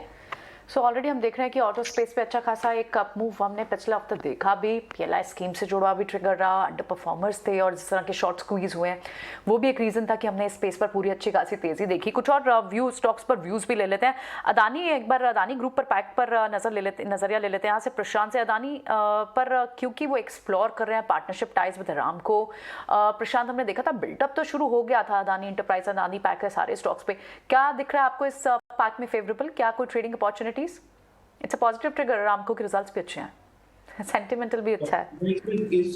इस पैक में 3 स्टॉक्स पे बात करूंगा। तो अडानी ग्रीन जो है, मुझे लग रहा है कि अगर ये एक बार करीबन जो हाई बना हुआ था, यानी यहाँ से 2% अप 1940 1940 क्रॉस कर दे, तो डेफिनेटली अडानी ग्रीन एक बाय है और इसका स्टॉप लॉस में रखना चाहूंगा 1895 में। यहाँ से जो टारगेट में देख रहा हूँ वो 2050 का होगा। तो अडानी ग्रीन मुझे काफी पॉजिटिव लग रहा है। और जहां तक अडानी एनटी की बात है, तो ये क्लियर ब्रेकआउट है विद वॉल्यूम और करीबन ये 1820-1815 की रेंज में चल रहा है। इसको हम ले सकते हैं positionally with stop loss of 1780 और इसमें जो टारगेट में देख रहा हूँ वो भी 2000 के करीब देख रहा हूँ। और इसी के सामने जो एक थर्ड स्टॉक इस पैक में है जो है अडानी पोर्ट, वो मुझे थोड़ा वीक लग रहा है और मुझे लग रहा है कि इसमें अगर कोई लॉन्ग हो तो आपको एक स्ट्रिक्ट स्टॉप लॉस मेंटेन करना होगा 730 का 730। अगर 730 ब्रेक हो जाए तो ये स्टॉक और वीक हो जाएगा, आप एक बार प्रॉफिट बुक कर लीजिए। तो अडानी ग्रीन और अडानी एनटी पे पॉजिटिव राय होगी और अडानी पोर्ट्स पे थोड़ी सावधानी की राय होगी। राइट, तो क्लियरली अदानी ग्रुप पर ये राय आती हुई एक्सपर्ट की तरफ से। लेकिन अविनाश जी, सेक्टर स्पेसिफिक और आप बोल रहे हैं, आज बता रहे हैं स्टॉक स्पेसिफिक मूव्स काफ़ी सारे नजर आएंगे, तो फिर आपकी तरफ से सेक्टर्स आपके कौन से चुनिंदा हैं वो भी हम जानना चाहेंगे। कोई स्टॉक स्पेसिफिक रिकमेंडेशन? इनफैक्ट अगर हम देखें पिछले सेशन में गुरुवार के दिन आईटी को छोड़ तमाम सेक्टर्स में अच्छी तेजी थी। आज हमारे पास आईटी के लिए एक्सेंचर के रिजल्ट्स भी हैं जो कि एक इम्पैक्ट क्रिएट कर सकता है, लेकिन ओवरऑल सेक्टर्स आपके हिसाब से कौन से होंगे, स्टॉक्स क्या बताएंगे? मानसी, सेक्टर्स की बात करें तो डेफिनेटली आईटी इसमें फिगर आउट होगा, क्योंकि एक्सेंचर ने अपनी गाइडेंस भी अच्छी तरह से बढ़ाई है, नंबर्स भी काफी स्ट्रांग थे, तो उसका इम्पैक्ट डेफिनेटली आज फ्रंटलाइन कंपनीज जैसे टीसीएस, एचसीएल टेक, इन्फोसिस पे आना चाहिए। हमको लग रहा है कि जो जैन टू मार्च का क्वार्टर भी रहेगा वो काफी पॉजिटिव रहेगा। दूसरे जो सेक्टर्स हमको पसंद है वो बेसिकली एथेनॉल वाली कंपनियां हैं। जिस प्रकार की कमेंट्री हमारे मिनिस्टर नितिन गडकरी सर से आई है, इन्होंने क्लियरली कहा है कि आगे अगले 2-3 सालों के लिए एथेनॉल की डिमांड काफी स्ट्रांग रहेगी, प्लस क्रूड की प्राइसेस बढ़ रहे हैं, तो इसका मतलब है कि एथेनॉल कंपनियां बहुत अच्छी करेंगी। डेफिनेटली कैपिटल गुड्स और मैन्युफैक्चरिंग सेक्टर्स पे भी फोकस रहेगा। लेकिन जो इन्वेस्टमेंट पिक मुझे अच्छा लग रहा है वो बेसिकली एक एथेनॉल कंपनी है जिसका नाम है associated alcohol and breweries limited. Company करीबन 30 मिलियन एथेनॉल कैपेसिटी डाल रही है और इसका जो इम्पैक्ट आएगा वो FY23 के एंड में आना चाहिए। करीबन 600 करोड़ का अभी टॉप लाइन है और हमको लग रहा है कि आने वाले 1-2 सालों में करीबन 1000 करोड़ की टॉप लाइन पॉसिबल है। प्लस प्रॉफिटेबिलिटी की बात करें तो करीबन 65 करोड़ का प्रॉफिट इस साल आएगा। और कहीं ना कहीं इस कंपनी में एक अच्छी बात है कि बैलेंस शीट बिल्कुल डेट फ्री है, कंपनी के रिटर्न रेशियोज भी अच्छे हैं और करीबन 13-14 की पी में मिल रहा है, जो इस मार्केट में काफी सस्ता है एथेनॉल कंपनीज को अगर हम देखें तो। ये मेरी तरफ से एक अच्छा पिक रहेगा। यहाँ पे करीबन 550-600 का एक टारगेट प्राइस कंफर्टेबली पॉसिबल है अगले 12-15 महीने। राइट, अविनाश, एक और खबर ये आ रही है, JSPL ने करीब $40 करोड़ का एक अपना डेट प्री मैच्योर पे किया है, मतलब पहले से इस समय के पहले ही पे कर दिया है। और ये डेट इशू है, इसका कम हो करते जा रहे हैं ये लोग धीरे धीरे। ये बहुत ज़्यादा कम्युनिकेट किया है मार्केट से, मार्केट ने उसको पसंद भी किया है। एकदम टाइम बाउंड वे में इन्होंने अपना डेट कम करते आए हैं काफ़ी दिनों से। क्या लगता है इसके ऊपर?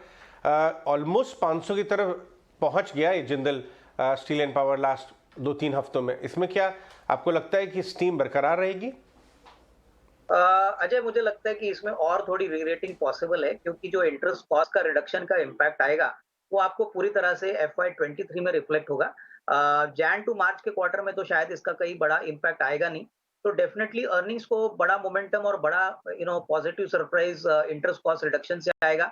और सबसे बड़ी बात, जो प्राइसेस अभी स्टील के चल रहे हैं वो जिस प्रकार के अभी जियोपॉलिटिकल डेवलपमेंट्स रशिया यूक्रेन में हुए हैं, अनुमान है कि यूरोपियन मार्केट से डिमांड काफी अच्छी तरह से इंडियन स्टील कंपनीज को बढ़ेगी और सप्लाई शॉर्टेजेस वापस आएगी। तो यहाँ पे भी मुझे लग रहा है कि प्राइसेस में भी एक अच्छी तरह से पॉजिटिविटी होने की अपेक्षा है। तो मेरे ख्याल से even at the current levels अगर किसी को नेक्स्ट 12 to 15 मंथ्स का नजरिया है तो मुझे लग रहा है कि मेटल साइकिल अभी भी काफी तेज रहेगी और प्राइसेस अगर बढ़ती है प्लस अगर डेट रिडक्शन होता है तो जिंदाल स्टील के लिए डेफिनेटली ये दोनों तरफ से एक अच्छा बेनिफिट देखने को मिल सकता है।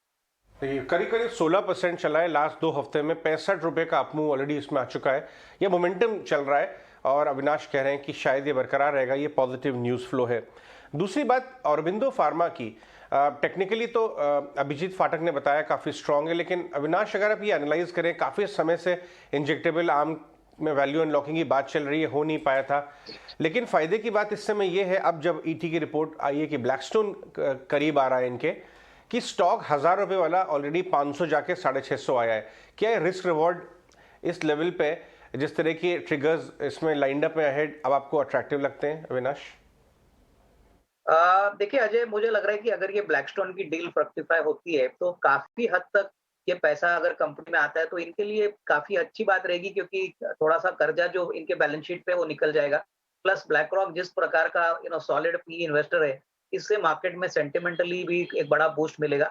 इंजेक्टेबल बिजनेस रिस्ट्रक्चरिंग में या इमर्जिंग करने में इन काफी समय लिया है, पर मुझे लग रहा है कि अगर होपफुली FY23 में ये होता है तो इस लेवल से सिग्निफिकेंट रेटिंग आ सकती है। मेरे ख्याल से ऑलरेडी 1000 रुपीज से ये करेक्ट हो चुका है, तो करीबन 750-800 का फर्स्ट टारगेट रह सकता है। और इसमें नो डाउट कि यूएस मार्केट में ऑरोबिंदो फार्मा काफी बड़ा प्लेयर है, तो नेट ये डेफिनेटली पॉजिटिव न्यूज फ्लो है और मेरे ख्याल से जैसे ही इस न्यूज को फाइनलाइजेशन मिलती है और कंपनी एनालिस्ट से कम्युनिकेट करेगी, उसके बाद आपको शायद थोड़ी और री रेटिंग देखने को मिल सकती है। ठीक है, ये व्यू रहेगा। कुछ और ट्रेडिंग स्टॉक्स पे समझ लेते हैं कि यहाँ ट्रेडिंग क्या मौके बनते हैं नहीं, क्योंकि हमने देखा कि पिछले हफ्ते एफआईज की तरफ से बाइंग हुई और कई सारे स्टॉक्स में, मिड कैप स्टॉक्स में भी अच्छी खासी बाइंग हुई। आप stocks like BSE, Angel one, Vardhman, KNR, यहाँ पर भी आपको अच्छे लेवल्स देखने को मिले। क्या लग रहा है रुद्रा, इन स्टॉक्स में आप क्या अभी मोमेंटम बाकी है? बीएसई ऑलरेडी चल गया, एंजल वन में अच्छा मोमेंटम आया, कैसे यहाँ ट्रेडिंग स्ट्रैटेजी डिवाइस करनी चाहिए? प्रियंका, एज ए ट्रेडर मेरे को out performing stocks he by करना है। Any dips in the stocks is an opportunity two by.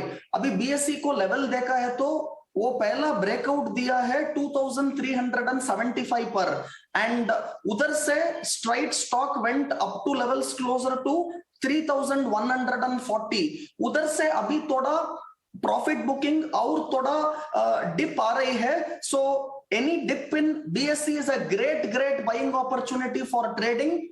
Forget the valuation, for me 2700 2800 ये levels पर भी BSE को ले सकता है, and look at targets of the highs which it has made. 3140 is my initial target, and BSE further up move देख सकता है। dips में ये stock buy करना चाहता हूं। राइट, ठीक है रुद्रा, तो ये स्टॉक्स बता रहे हैं अभी भी जिनमें मोमेंटम बाकी लगता है। अभिजीत, मेटल पर आपकी क्या राय रहेगी? हमें 2 मेटल रिकमेंडेशन तो मिली है मेटल स्टॉक्स पर, आप कैसे देख रहे हैं इस पैक को आज? मेटल पैक डेफिनेटली स्ट्रांग है और टाटा स्टील उसमें मुझे लग रहा है कि अच्छा चलेगा, लेकिन उसका एक 1340 1350 पे रेजिस्टेंस है। अगर उसके ऊपर क्लोज होता है तो टाटा स्टील पे और भारी बुलिशनेस आ सकती है, लेकिन as of now it is bullish no doubt. और पोजिशनल लेवल पे for delivery purpose it is everything in tape metals पे, JSW, Tata steel, everything is a buy, but intraday के लिए टाटा स्टील 1340 1350 एक रेजिस्टेंस है। राइट, तो क्लियरली ये राय आती हुई टाटा स्टील पर नजर आ रही है। इस बीच सिर्फ 1.5 मिनट है मार्केट प्री ओपन को और एक लंबी छुट्टी के बाद आज बाजार किन लेवल्स पर खुलने वाले हैं ये देखना सबसे ज़्यादा इंटरेस्टिंग होगा। लेकिन साथ ही प्रशांत, एक बार आपसे जानना चाहूँगी, माइंडट्री में जिस तरह से कंपनी अपने कारोबार विस्तार प्लान्स कर रही हैं, फोकस है, काफ़ी ग्रोथ ट्रिगर्स हैं।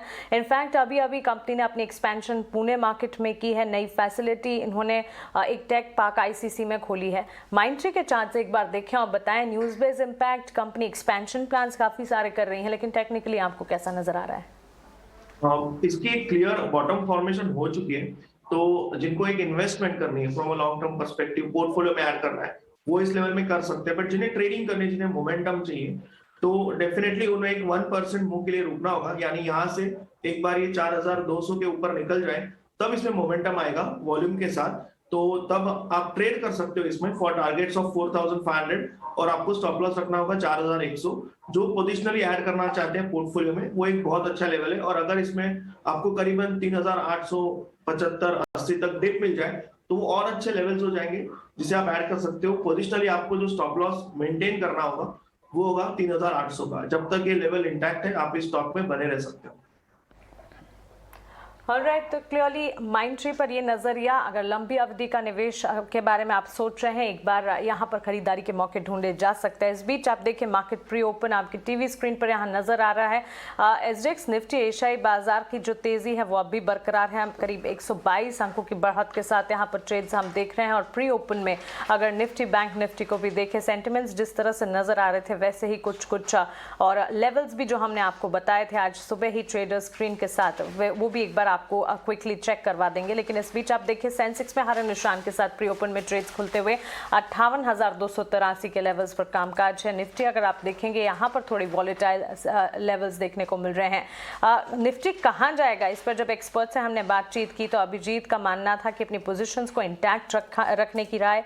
प्रशांत का कहना है कि निफ्टी में आज बिकवाली का दबाव एक बार देखने को जरूर मिल सकता है। वहीं रुद्रमूर्ति की राय थी खरीदारी की। तो टीवी स्क्रीन पर आप देख रहे हैं हमारे एक्सपर्ट्स निफ्टी पर अपनी राय, यानी कि बाजार खुलने से पहले ही उनका नजरिया इंडेक्स पर क्या है आपके टीवी स्क्रीन पर। नरेश मेरानी और कुणाल बोथरा की तरफ से होल्ड पोजीशंस इंटैक्ट रखने की यहाँ पर राय। रुद्रमूर्ति जी, जिस तरह से आपने कहा था खरीदारी के मौके यहाँ पर बनते हुए दिखेंगे, स्टॉक स्पेसिफिक मूव्स भी कई सारे यहाँ पर नजर आ रहे हैं और सेक्टर्स भी हैं जो कि फोकस में यहाँ पर है, लेकिन इस बीच कुछ स्टॉक्स जो कि खबरों के दम पर एक्शन में दिखे उसको एक बार विजिट करना चाहूंगी, जहां मार्केट को एक बार स्टेबल होते देखते हैं। उससे पहले ड्रेजिंग कॉर्प कंपनी ने हिस्टोरिक शिप बिल्डिंग अग्रीमेंट किया है मेक इन इंडिया प्रोजेक्ट के लिए। खबर के दम पर ये फोकस में है, लेकिन technically dredging corporation of India के चार्ट्स को आप किस तरह से देख रहे हैं रुद्रा? ड्रेजिंग कॉर्प 20-डे मूविंग एवरेज को ब्रेक करके ऊपर गया है और पिछले चार्ट को if I see it for last 2 months definitely rounding bottom formation भी मेरे को चार्ट पैटर्न्स में दिख रहे हैं। सो ड्रेजिंग कॉर्प एक अच्छा मौका है अभी भी खरीदने के लिए। 320 325 एंट्री बन सकता है और वेरी शॉर्ट टर्म के लिए स्टॉप लॉस में रखना चाहता हूं 315 एंड ऊपर टारगेट 380 तक ये स्टॉक जा सकता है। सिर्फ 15 रुपए स्टॉप लॉस है और 50 रुपीज का टारगेट मैं दे रही हूं and very very good stock. Chart patterns very bullish, a strong bye at current level. 315 stop loss रख के 380 को टारगेट रख सकता है। JSPL को लेके आइए, प्री ओपन में करीब 2% का गेन दिखा रहा है। बाजार को पसंद आ रही है ये बात कि कंपनी कर्ज कम करने के लिए पहले से प्रीपेमेंट कर रही है करीब $40 करोड़ का। मारुति को लेके आइए, फाइनली इनकी EV स्ट्रेटेजी आ गई है, बाहर 10,000 करोड़ का कैपेक्स अनाउंस किया है और 5% प्री ओपन में दिखा रहा है। ये तो बहुत अनयूजुअल मूव दिख रहा है, थोड़ा सा सेटल होगा नीचे, लेकिन बाजार को पसंद आ रहा है। 8,000 के ऊपर ये भी आ गया है। एक और खबर आई है, प्रशांत आप अशोक लेलैंड को हमारे लिए चार्ट्स पे देख के बताएंगे। अशोक लेलैंड भी अपने EV स्ट्रेटेजी और हाइड्रोजन पावर्ड ट्रक्स के लिए एक ग्लोबल टाई अप करने वाला है, ऐसा स्ट्रीट पे बाजार में इस तरह की बात चल रही है। तो चार्ट्स पे कैसा लगता है अशोक लेलैंड? तो हम अगर सारी न्यूज को डिस्काउंट कर दे, स्टॉक के नेम को भी निकाल दे और सिर्फ एक चार्ट के तरीके से इसको ट्रीट करें, तो एक बेसिक होता है, एक जो स्ट्रॉन्ग सपोर्ट हो वो अगर ब्रेक हो जाए और वहां पे रैली आए तो टिपिकली वो एक रेजिस्टेंस की जैसे काम करता है। और वो जो अहम सपोर्ट था वो था 120 की तरफ जब रैली जाएगी तब डेफिनेटली वहां पे बिग वाली दिखाई देगी। और जैसे कि मैं इस पूरे मूव में देख रहा हूँ तो यहाँ पे बाइंग में मुझे कोई बड़ी वॉल्यूम नहीं दिख रही, तो मैं इसमें इंटरेस्टेड कब रहूंगा? मैं इसमें इंटरेस्टिंग रहूंगा अगर ये स्टॉक मुझे 125 के ऊपर क्लोज दे दे, तब मैं इसमें डेफिनेटली एग्रेसिवली लॉन्ग जाऊंगा with stop loss of 118 for targets of 145-150। But इस लेवल पे जो भी इसमें लॉन्ग हो और एक बार आपको 120 के लेवल दिख जाए, आपको स्टॉप लॉस बहुत नजदीक लाके इसको ट्रेल करना होगा, क्योंकि उस लेवल पे सेलिंग आने के चांसेस बहुत ज्यादा है। ठीक है, तो ये अशोक लेलैंड पर राय रहेगी प्रशांत की तरफ से। अब एक बार ये देख लेते हैं कि आज जब हमने सुबह निकुंज से बात की, 18 आवर्स स्वदेश के मैनेजिंग एडिटर, उनसे समझने की कोशिश की कि वो मार्केट्स पर, सेक्टर्स पर किस तरह का व्यू बना रहे हैं। तो आइए, उन्हें क्या लगता है कि जो शॉर्ट कवरिंग की रैली थी वो अभी तक क्या एक्सटेंड होगी या नहीं होगी, उनका व्यू एक बार समझते हैं। देखिए, आज SGX ऊपर है। फ्राइडे को भी जब भारत में ट्रेडिंग नहीं हो रही थी, हमारा बाजार होली की वजह से बंद था, ग्लोबल मार्केट्स ऊपर गए, तो जाहिर है आज गैप अप स्टार्ट ही होगा। और गैप अप स्टार्ट के बाद भले ही क्रूड में कुछ भी हो रहा हो, ट्रेड अगर आप एक शॉर्ट टर्म ट्रेडर हैं तो आपके लिए ट्रेड है कि भाई आप थर्सडे को जो लॉन्ग करके गए थे आज आपको अच्छी एग्जिट मिल रही है। एक तो वही सिंपल दिखता है। दूसरा, इस समय मुझे लगता है कि काफ़ी हद तक शॉर्ट कवरिंग हो चुकी है, तो शॉर्ट कवरिंग की वो जो रैली थी वह भी मुझे नहीं लगता है कि बहुत ज़्यादा उसके अंदर दम अब बचा है। तो मैं बोलना, तो मेरे हिसाब से जो ट्रेड है वह पहले 11 बजे तक देखते हैं कि आज की तेज़ी किस हद तक मेंटेन होगी। सबसे इम्पॉर्टेंट है कि क्या 17,300 17,400 आज निफ्टी पर मेंटेन रहेगा। नंबर 1 बात हुआ है। नंबर 2, क्रूड वापस क्यों बढ़ रहा है जी? क्योंकि क्रूड का जो टॉप था वह भारतीय शेयर बाजार का बॉटम था। जो 1600-1700 पॉइंट की जो निफ्टी में रैली आई है, इसके 2 प्रमुख कारण थे, क्रूड गिरा और FI ने बिकवाली बंद करी। तो क्या क्रूड में वापस तेज़ी आ रही है, ये देखना पड़ेगा। और अगर क्रूड में वापस तेज़ी आती है तो क्या FI सेलिंग दोबारा आएगी? तो ये जो इस हफ्ते अजय हमें पता लग जाएगा that will the recovery run into resistance और can Indian markets move independently of what is happening in the world. Right, तो क्लियरली यहाँ पर गैप अप ओपनिंग के पूरे आसार नजर आ रहे हैं और इस बीच लगातार खबरें हम आप तक पहुंचा रहे हैं, एक्सक्लूसिव्स हम आपको बता रहे हैं। Advanced chemistry cell battery storage के PLI स्कीम के लिए 4 कंपनियों ने क्वालिफाई कर लिया है। अब बोली जीतने वाले के नाम का ऐलान सरकार जल्द ही कर सकती है। इस एक्सक्लूसिव खबर की और डिटेल्स देकर मेरे सहयोगी समीर दीक्षित हम हमारे साथ जुड़ गए हैं। समीर, बताएं। जी बिल्कुल, ये बड़ी और अहम खबर जुड़ी हुई है प्रोडक्शन लिंक्ड इंसेंटिव स्कीम से। सूत्रों से हमें ये एक्सक्लूसिव जानकारी मिली है कि सरकार या मिनिस्ट्री ऑफ हैवी इंडस्ट्रीज ने PLI scheme advanced chemistry cell battery storage को लेकर के फिलहाल 4 प्लेयर्स को अप्रूव या मंजूर कर दिया है। इसमें सबसे पहला नाम है Reliance new energy solar limited, दूसरा नाम हुंडई ग्लोबल मोटर्स लिमिटेड, तीसरा नाम ओला इलेक्ट्रिक मोबिलिटी प्राइवेट लिमिटेड और चौथा नाम है राजेश एक्सपोर्ट्स लिमिटेड। तो ये 4 नाम हैं जिनको सरकार ने फिलहाल मंजूर किया है।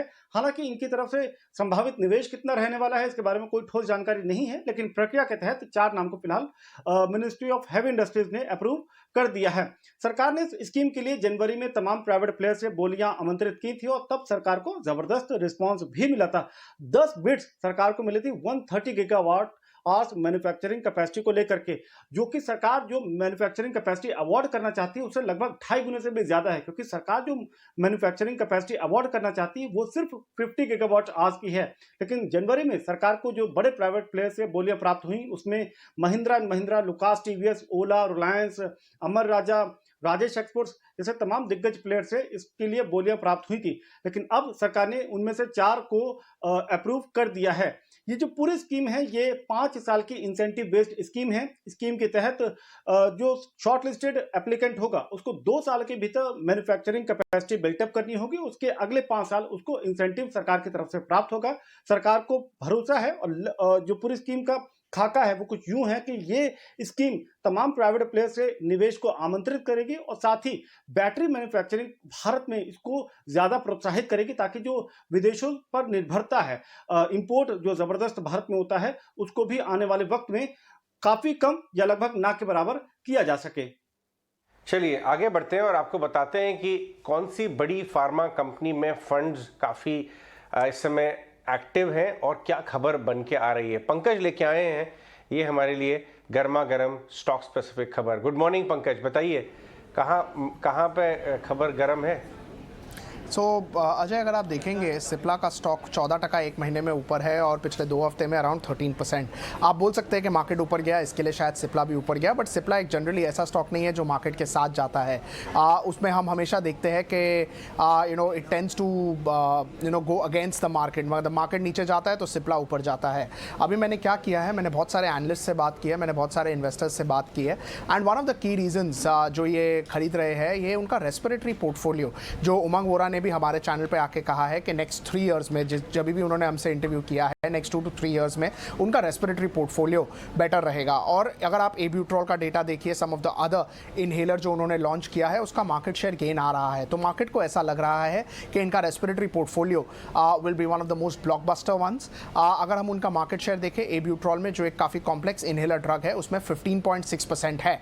और ओवरऑल अगर हम देखें तो इसमें one of the key reasons why people have bought in, $150 million उनका Q3 में सेल्स था, जो इटसेल्फ काफ़ी हाई है on a quarterly run rate. और मैनेजमेंट ने काफ़ी क्लियरली Q3 के कॉल में ये मेंशन किया कि ये अभी नया बेस रहेगा। तो उनके बेस बिजनेस में जरूर प्राइस इरोजन है, बट उनके रेस्पिरेटरी और न्यू लॉन्चेस में आगे जाके ये देखा जा रहा है कि मार्केट शेयर गेन आ रहे हैं। ये हाई मार्जिन बिजनेस है और शायद इसके वजह से एक EPF लिफ्ट मिल सकता है, and that is one of the key reasons why Cipla is in focus. Alright Pankaj, बहुत बहुत धन्यवाद। आइए अविनाश से भी डिस्कस करते हैं। अविनाश, क्लियरली सिप्ला तो एकदम सन फार्मा को कंपनी दे रहा है, लास्ट 1 महीने में करीब 16% ऊपर है, 1100 के आसपास आ गया और अभी रेस्पिरेटरी बिजनेस में अर्निंग्स अच्छी होने की उम्मीद में पंकज बता रहे हैं कि काफ़ी फंड्स वहाँ पे एक्टिव नज़र आ रहे हैं। आपका क्या कॉल है इसके ऊपर, क्या इसमें मीडियम टर्म में मोमेंटम रह सकता है? बिल्कुल, इनफैक्ट अजय, रेस्पिरेटरी जो प्रोडक्ट बुके है सिप्ला का वो डेफिनेटली बहुत ही प्रॉमिसिंग है और मैनेजमेंट की कमेंट्री भी काफी स्ट्रांग है। इनफैक्ट सिप्ला एक ऐसा शेयर है जो बहुत ही मार्केट के विपरीत चलता था। इनफैक्ट नॉर्मली एनालिस्ट इस स्टॉक को इसलिए नहीं रिकमेंड करते थे क्योंकि प्राइस मूवमेंट बहुत ही स्लो हुआ करता था, तो डेफिनेटली अभी लग रहा है कि ये रेस्पिरेटरी जो प्रोडक्ट रेंज इन्होंने लॉन्च की है और आने वाले 2-3 साल में जो ग्रोथ अपॉर्चुनिटी है, इससे अर्निंग्स ग्रोथ में जरूर एक स्ट्रॉन्ग मोमेंटम आएगा और यही शायद मार्केट सिप्ला की तरफ देख रही है। तो मेरे ख्याल से अगर कोई भी डिप आता है अजय, तो इसको थोड़ा सा अपने पोर्टफोलियो में इंक्लूड करिए, क्योंकि ये जो स्पेस है यहाँ पे सिप्ला का काफी अच्छा मार्केट शेयर है और ग्रोथ मोमेंटम इस मार्केट में काफी अच्छा रहेगा। तो I would suggest that this is a buy on decline. हालांकि 12-13% ये स्टॉक चल चुका है, तो कभी भी मार्केट में कोई छोटी मोटी करेक्शन आती है तो इसको बाय ऑन डिक्लाइन करना चाहिए। ऑलराइट, तो बाय ऑन डिक्लाइन फंडामेंटली भी स्ट्रॉन्ग काउंटर जो और अविनाश को यहाँ लगता है। एक बार चलिए प्री ओपन इंडिकेटिव टिक्स को देख लेते हैं। अब रेट्स फ्रीज भी हो चुके हैं।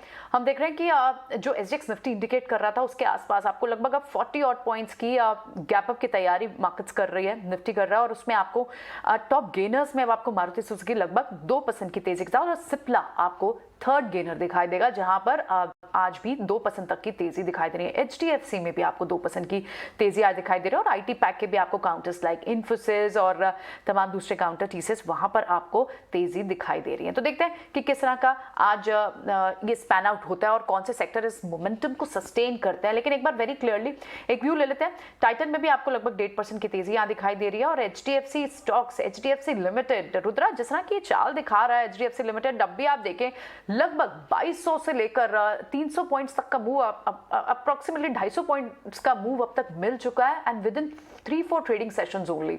कैसे देख रहे हैं आप चार्ट्स पर इस स्टॉक को? Priyanka 2480 will be the next target. मेरे को HDFC का बाउंस क्या आया है और ब्रेकआउट क्या आया है वो दोनों बहुत अच्छा दिखता है चार्ट्स पर, बट अभी लेने के लिए रिस्क रिवॉर्ड अच्छा नहीं है। डिप्स में ही बाय करना चाहता हूं और those who have already long position उसके लिए मैं होल्ड का सलाह देता हूं और 2480 तक जा सकता है। बाद में वंस इट ब्रेक्स 2480 फ्रेश अपमो आता है। अभी लेने के लिए 40 पॉइंट का target from this gap up open, risk reward अच्छा नहीं है, डिप्स में ही बाय करना चाहता हूं। तो फिलहाल सिर्फ वेट एंड वॉच कीजिए HDFC लिमिटेड पर। गिरावट आने पर इसमें खरीदारी के मौके ढूंढने की राय रुद्रमूर्ति जी की तरफ से आती हुई। अभिजीत, जहां हम फार्मा काउंटर्स की बात कर रहे हैं, फार्मास्यूटिकल इंडेक्स में हमने क्या खबर है, हमारे स्पेशल सेगमेंट में भी इस स्पेस को चुना है। दो और स्टॉक्स हैं, वोखार्ड और जुबिलेंट फार्मोवा। इस पर क्विकली आपका नजरिया जानना चाहूंगी। वोखार्ड क्योंकि सेरम की यूके आर्म के साथ कंपनी यूके में ही मल्टीपल वैक्सीन मैन्युफैक्चरिंग के लिए कॉन्ट्रैक्ट कर रही है और साथ ही जुबिलेंट फार्मोवा में भी कंपनी की एक दवाई को US FDA से अप्रूवल्स मिलते हुए दिख रहे हैं। फार्मा स्पेस जो कि मूवमेंट दिखा रही हैं, खबरें कई सारी हैं इन दोनों स्टॉक्स पर। क्विकली आपका नजरिया, सिर्फ 1.5 मिनट बचे हैं बाजार खुलने के। वोकार्ड में फॉर सम रीजन बाइंग नहीं दिख रही है और जब तक ये 330 के नीचे है, 325 330, तब तक ये स्ट्रांग नहीं है। Only close above 330 will make it a slightly bullish. अभी भी वो बुलिश नहीं है और सेलिंग जो है वो किस कारण आ रही है वो तो बता नहीं सकते, लेकिन कम से कम 330 के ऊपर क्लोजिंग होना चाहिए, उसके बाद ही थोड़ा सा बुलिश टोन आ जाएगा और real bullishness will be only above 380। Alright, ठीक है। तो ये व्यू रहेगा दोनों ही स्टॉक्स पर अभिजीत का। सो देख लेते हैं आज कौन से स्टॉक्स फोकस में रहेंगे। इस वक्त आपको बैंक निफ्टी के भी जो इंडिकेशन टिक्स मिल रहे हैं वो मिल रहे हैं पॉजिटिव के। इस वक्त आपको लगभग 100 पॉइंट्स की गैप अप देखते हैं कि कितना ऊपर तक जाता है, क्योंकि जिस तरह के हम लॉन्ग्स बनते हुए देखा है, जिस स्पीड से शॉर्ट्स कवर हुआ है बैंकिंग स्पेस में थर्सडे के मूव में, वो जाहिर तौर पर यहाँ पर एक बुलिशनेस ट्रिगर जरूर करती है बैंक निफ्टी के स्टॉक्स का। देखना होगा कि यहाँ कैसे निकल कर आता है, लेकिन उन स्टॉक्स में शायद थोड़ा प्रेशर रह सकता है जो पीछे के दिन काफी चले हैं, जैसे पेन स्टॉक्स, रिलायंस। आप इस वक्त इनको नीचे देख रहे हैं। बैंकिंग स्टॉक्स आपको इनफैक्ट थोड़े से प्रेशर में दिख रहे हैं और हम देख रहे हैं अभिजीत ने हमें एक्सिस बैंक पर एक सेल कॉल भी दी है। तो देख लेते हैं सीमेंट स्पेस, अल्ट्राटेक सीमेंट, ये थोड़े प्रेशर में आपको इंडिकेटिव टिक्स में दिखाई दे रहे हैं। तो यहां से देखना होगा कि किस तरह की मूव निकल कर आती है, लेकिन क्लियरली आपको आज फोकस जो रहेगा वो उन काउंटर्स पे जो debt free, JSPL, Vedanta, date reduction, ये वाला एक ट्रिगर रहेगा। IT पैक में आपको एक्सेंचर की गाइडेंस, ग्लोबली मेटल्स, कमोडिटीज के चलते मेटल्स पैक, स्टील स्टॉक्स, हमने यहाँ पर कई सारी पिक्स भी दी हैं।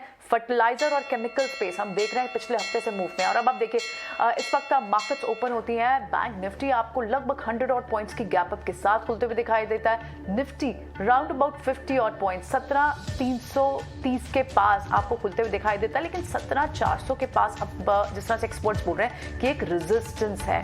तो लेट्स सी कि इसे किस तरह से क्लोज कर पाता है बाजार, लेकिन ट्रेंड ऊपर का है। आपको कौन से स्टॉक्स हैं जो आज स्ट्रेंथ दिखा रहे हैं, जो तेजी के साथ खुले हैं, उनमें आपके लिए टॉप गेनर्स जो हैं उसमें आपको सबसे ऊपर काउंटर में मारुति सुजुकी दिखाई देगा। मारुति सुजुकी बड़ी इन्वेस्टमेंट यहाँ सुजुकी ग्रुप की तरफ से इंडिया में होगी और ईवी को लेकर होगी, जिसके बाद एक अच्छा इम्पैक्ट। हिंडाल्को फिर से आपको 2% तेज, एल्यूमिनियम के प्राइसेस एलएमई पर फिर से बढ़े हैं, आप उसके चलते देख रहे हैं कि हिंडाल्को में 2% का मूव। सिप्ला में अब थोड़ी देर पहले हम आपको बता भी रहे थे कि एक मूव है, एक स्पेसिफिक मूव हम लगातार ट्रैक कर रहे हैं और अब भी तेजी आगे जारी रहेगी। एचडीएफसी आपको फिर से तेज दिखाई देता है। आईटी पैक में आपको इन्फोसिस, विप्रो, ये सारे स्टॉक्स तेज दिखाई देते हैं। डॉक्टर रेड्डीज फार्मा स्पेस में आपको जिस तरह से एक यहाँ पर एक मूव दिख रही है, पिछले हफ्ते भी हमने देखा कि स्ट्रेंथ थी डॉक्टर रेड्डीज में, आपको यहाँ तेजी दिखाई दे रही है। और ऑटो पैक में आपको हीरो मोटोकॉर्प तेज दिखाई दे रहा है। एलएनटी को भी एक ऑर्डर मिले हैं डीएमआरसी से, उसका एक शायद इम्पैक्ट देख रहे हैं यहाँ। तो ओवरऑल आपको स्ट्रेंथ ऑलमोस्ट सभी सेक्टर्स में दिखाई दे रही है, लेकिन कहाँ वीकनेस है, निफ्टी के काउंटर्स की आप बात करें तो वीकनेस आपको उन काउंटर्स में दिखती है जो अच्छा खासा मूव पिछले हफ्ते क्रूड की सॉफ्टनेस पर दिखा चुके हैं। क्रूड थोड़ा रिबाउंड हुआ है तो जाहिर तौर पर यहाँ फिर से एक प्रेशर है। एशियन पेंट्स आपको यहाँ 1.5% वीक होता है दिखाया। सीमेंट वहां पे भी क्रूड एक कंपोनेंट होता है, वो थोड़ा वीक दिखाई दे रहा है। ऑयल मार्केटिंग कंपनीज क्लियरली उन पर आपको एक प्रेशर दिखाई दे रहा है, और साथ ही आपको प्रेशर दिखाई दे रहा है ऑटो स्टॉक्स पे। रिलायंस से भी इस वक्त फिलहाल प्रेशर आ रहा है। रिलायंस लेकिन हमने देखा शायद ये फुटसी रीबैलेंसिंग के कारण था कि हमने देखा थर्सडे लास्ट हाफ में कुछ मूव आई थी, लेकिन फिलहाल वो अरेस्टेड हो रही है, वो अभी फर्दर और एक्सटेंड होती हुई नहीं दिखाई दे रही है। मानसी, आप क्या स्पॉट कर रही हैं? बिल्कुल, तो सेक्टर स्पेसिफिक अगर बाजार को देखने की कोशिश करेंगे, जिस तरह से हमने बताया था एक्शन पैक दिन की शुरुआत होती हुई दिखेगी और वैसा ही कुछ होता हुआ तमाम सेक्टर्स, तमाम पॉकेट्स में अच्छी बढ़त के बीच कामकाज। आउट परफॉर्मेंस जो है क्लियरली आईटी स्पेस से आती हुई दिख रही है। ऑफकोर्स एक्सेंचर के नतीजों के बाद यहाँ पर जो एक्सेंचर ने गाइडेंस बढ़ाई है, उसके साथ ही आईटी स्पेस जो है फोकस में है भी, और भारतीय बाजार के लिए भी जब चौथी तिमाही के नंबर्स आना शुरू होंगे तो रिजल्ट जो है मोटे तौर पर आईटी स्पेस की दिग्गज कंपनियों से शुरुआत होती हुई दिखेगी। तो क्लियरली यहां से लेकर आप रिजल्ट सीजन की शुरुआत तक आईटी स्पेस पर नजर रखेगा। आज सेक्टर स्पेसिफिक मूव्स भी वहां पर सबसे ज्यादा वहां पर। इसके ठीक पीछे automobile space, financial services, FMCG, सरकारी बैंक, निजी बैंक क्षेत्र हैं जो कि अच्छी तेजी के बीच ही कामकाज करते हुए। ऐसे में मिड कैप स्पेस में कहां पर तेजी बढ़ रही है एक बार देखेंगे। अदानी टोटल गैस पिछले पूरे हफ्ते हमने देखा स्टॉक में अच्छी पॉजिटिव मूवमेंट नजर आई, और आज भी हम देख रहे हैं मिड कैप में टॉप गेनिंग मोमेंटम यहां पर नजर आ रहा है।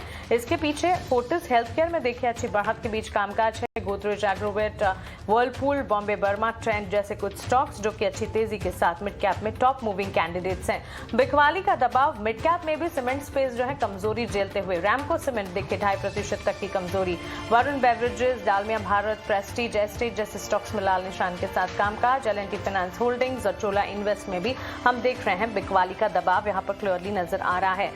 एक बार कच्चे तेल की चाल और बुलियन मार्केट का ट्रेंड अगर देख लें, ब्रेंट क्रूड $110 के पार अब भी ट्रेड करता हुआ, और साथ ही बुलियन मार्केट में भी हम देख रहे हैं लाल निशान के साथ जो बिकवाली का दबाव देखने को मिला था। गोल्ड सिल्वर सेफ हेवन से थोड़ा छूटते हुए दिखे थे, वैसा ही नजरिया विदेशी बाजार में अब भी गोल्ड सिल्वर पर नजर आ रहा है। इस बीच हमारे साथ हमारे टेक्निकल एक्सपर्ट जुड़े हैं, उनसे बातचीत कर लेते हैं और जिन स्टॉक्स पर यहाँ पर सबसे ज्यादा मूवमेंट आ रही है उस पर उनका नजरिया भी जान लेते हैं। फोर्टिस हेल्थकेयर, रुद्रमूर्ति जी यहाँ पर आपसे राय जानना चाहूंगी। क्लियरली फार्मा स्पेस जो है वो आज फोकस में है ही। फोर्टिस हेल्थकेयर में मिड कैप स्पेस में हम बढ़त के साथ ट्रेंड देख रहे हैं। इन लेवल्स पर किन्हीं के एग्जिस्टिंग पोजीशन है उनके लिए राय, और नई पोजीशंस के लिए क्या वेट करें या फिर एक बार एंट्री लेने के बारे में सोचा जा सकता है? फोर्टिस हेल्थकेयर का इंपॉर्टेंट सपोर्ट है शॉर्टर टर्म के लिए, वो है 250 है, और अब प्राइस अराउंड 257, 255, डेफिनेटली 250 का स्टॉप लॉस रख के बाई कर सकता है। और initial targets for very short term we can look at targets of around 270 and 270 का ऊपर if we cross that, yes stock can even move towards levels of around 295। So 250 stop loss रख के Fortis को इधर by कर सकता है। Risk reward अच्छा है। Initial targets can be kept at around 270 and even next target at 295, a buy with stop loss of 250 on a closing basis. 250 on closing basis यहाँ पर खरीदारी के मौके। लेकिन कंज्यूमर इलेक्ट्रॉनिक्स की अगर बात करें, सीजनल ट्रेंड नजर आता है। अभिजीत, वर्लपूल में हम देख रहे हैं 1.25% तक की बढ़त स्टॉक में देखी जा चुकी है। पिछले कुछ दिनों का ट्रेंड भी यहाँ पर फिलहाल हम देख रहे हैं एक अपमूव दिखा रहा है। वर्लपूल पर आपका नजरिया? डेफिनेटली बुलिश एक्शन दिख रही है, और जब तक ये 1600 के ऊपर है ये बुलिश ही है, और आगे जाके इट कैन गो टुवर्ड 1750, और उसके लिए स्टॉप लॉस होगा 1600 के नीचे। लेकिन आज के लिए इंट्राडे के लिए अभी तक उसने परसों का हाई क्रॉस नहीं किया है, तो 1680, 1680, 1685 जब तक क्रॉस नहीं करता उसमें मोमेंटम आने की चांसेस कम है। तब तक ये रेंज बाउंड रह सकता है, लेकिन पोजिशनल या डिलीवरी बेसिस के लिए 1600 is a good stop loss below 1600, और it is a buy on dip for target of minimum 1750, stop loss 1600। Abhijit, आपने जैसा कि बोला था एक्सिस बैंक में, इन्फोसिस में भी आपका नेगेटिव थोड़ा टिल्ट था। ओवरऑल बाजार भी आज फ्लैट खुला, मतलब एक छोटा सा गैप अप था, और मिनट्स भी जो है वो कुछ मिनटों के लिए भी सर्वाइव ही नहीं कर पाया ऊपर, और एक प्रॉफिट टेकिंग आ रही है। हम लोग सुबह बात भी कर रहे थे कि इतनी ज़बरदस्त रैली के बाद थोड़ा कॉशियस रहें, थोड़ी प्रॉफिट टेकिंग आएगी। आपको नीचे ये कहाँ जाता हुआ नज़र आता है जिससे पहले कि आप एक मीनिंगफुल लॉन्ग ट्रेड इनिशिएट कर सकते हैं? 17,000 के नीचे भी जा सकता है ये?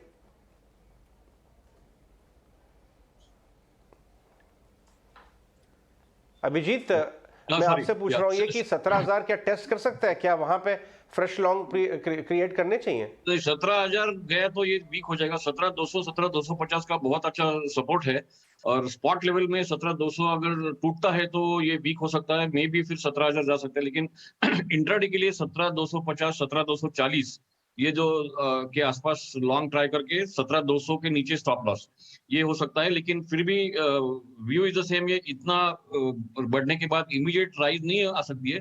May be 30-40 point scalping on the higher side and again sell on rise and buy at support, इस टाइप का मार्केट हो गया है अभी निफ्टी पे, क्योंकि काफी बड़े कंट्रीब्यूटर्स बैंक निफ्टी के आज साइडवेज जा रहे हैं। तो किस जोन में आपको वापस से कंफर्ट आएगा बैंक निफ्टी में लॉन्ग ट्रेड क्रिएट करने के लिए, प्रशांत? बैंक निफ्टी में मैं लॉन्ग फिलहाल जाना नहीं चाहूंगा। मेरी दो इंडाइसेस पे जो रहा है वो सेल ऑन राइज की होगी, तो मैं वेट करूंगा कि बैंक निफ्टी एक बार करीबन जो 36,000 का अहम को ब्रेक कर दे, तब मैं उसमें शिफ्ट करूंगा with a stop loss of 36,400। Alright, एक बार आप अगर डेरिवेटिव स्पेस को इस वक्त देखें ना, तो आपको बाजार में जो ट्रेड्स होते हुए दिखाई दे रहे हैं क्लियरली वो फिर से क्रूड ड्रिवन लग रहे हैं। क्रूड फिर से बढ़ा, आपको उन स्पेस में फिर से मेटल कमोडिटी फिर से तेज हुई, तो आपको सारे एल्यूमिनियम काउंटर्स तेज दिखाई दे रहे हैं, मेटल काउंटर्स आपको तेज दिखाई दे रहे हैं, इथेनॉल ब्रेंडिंग के ट्रिगर पर आपको शुगर काउंटर्स तेज दिखाई दे रहे हैं, और साथ ही कुछ ऐसे स्टॉक्स जहां पर तेजी दिख रही है जिनमें न्यूज का क्लियर ट्रिगर है। अगर हम यहाँ देखें, या फिर आपको कैपिटल गुड स्पेस यहाँ ये तेज दिखाई दे रहे हैं। तो ऐसे में किस तरह से ट्रेडिंग स्ट्रैटेजी होनी चाहिए? ये यहाँ पर हेड स्ट्रैटेजी तो अभिजीत आपने भी मॉर्निंग में दी थी, रेंज बाउंड सेशन एंटिसिपेट भी कर रहे हैं, बाय ऑन डिप्स की भी लेकिन साथ में बात हो रही है। तो क्या कोई क्लियर डायरेक्शन या वॉल्यूम्स बाजार में दिखाई दे रहे हैं लॉन्ग साइड बनते हुए?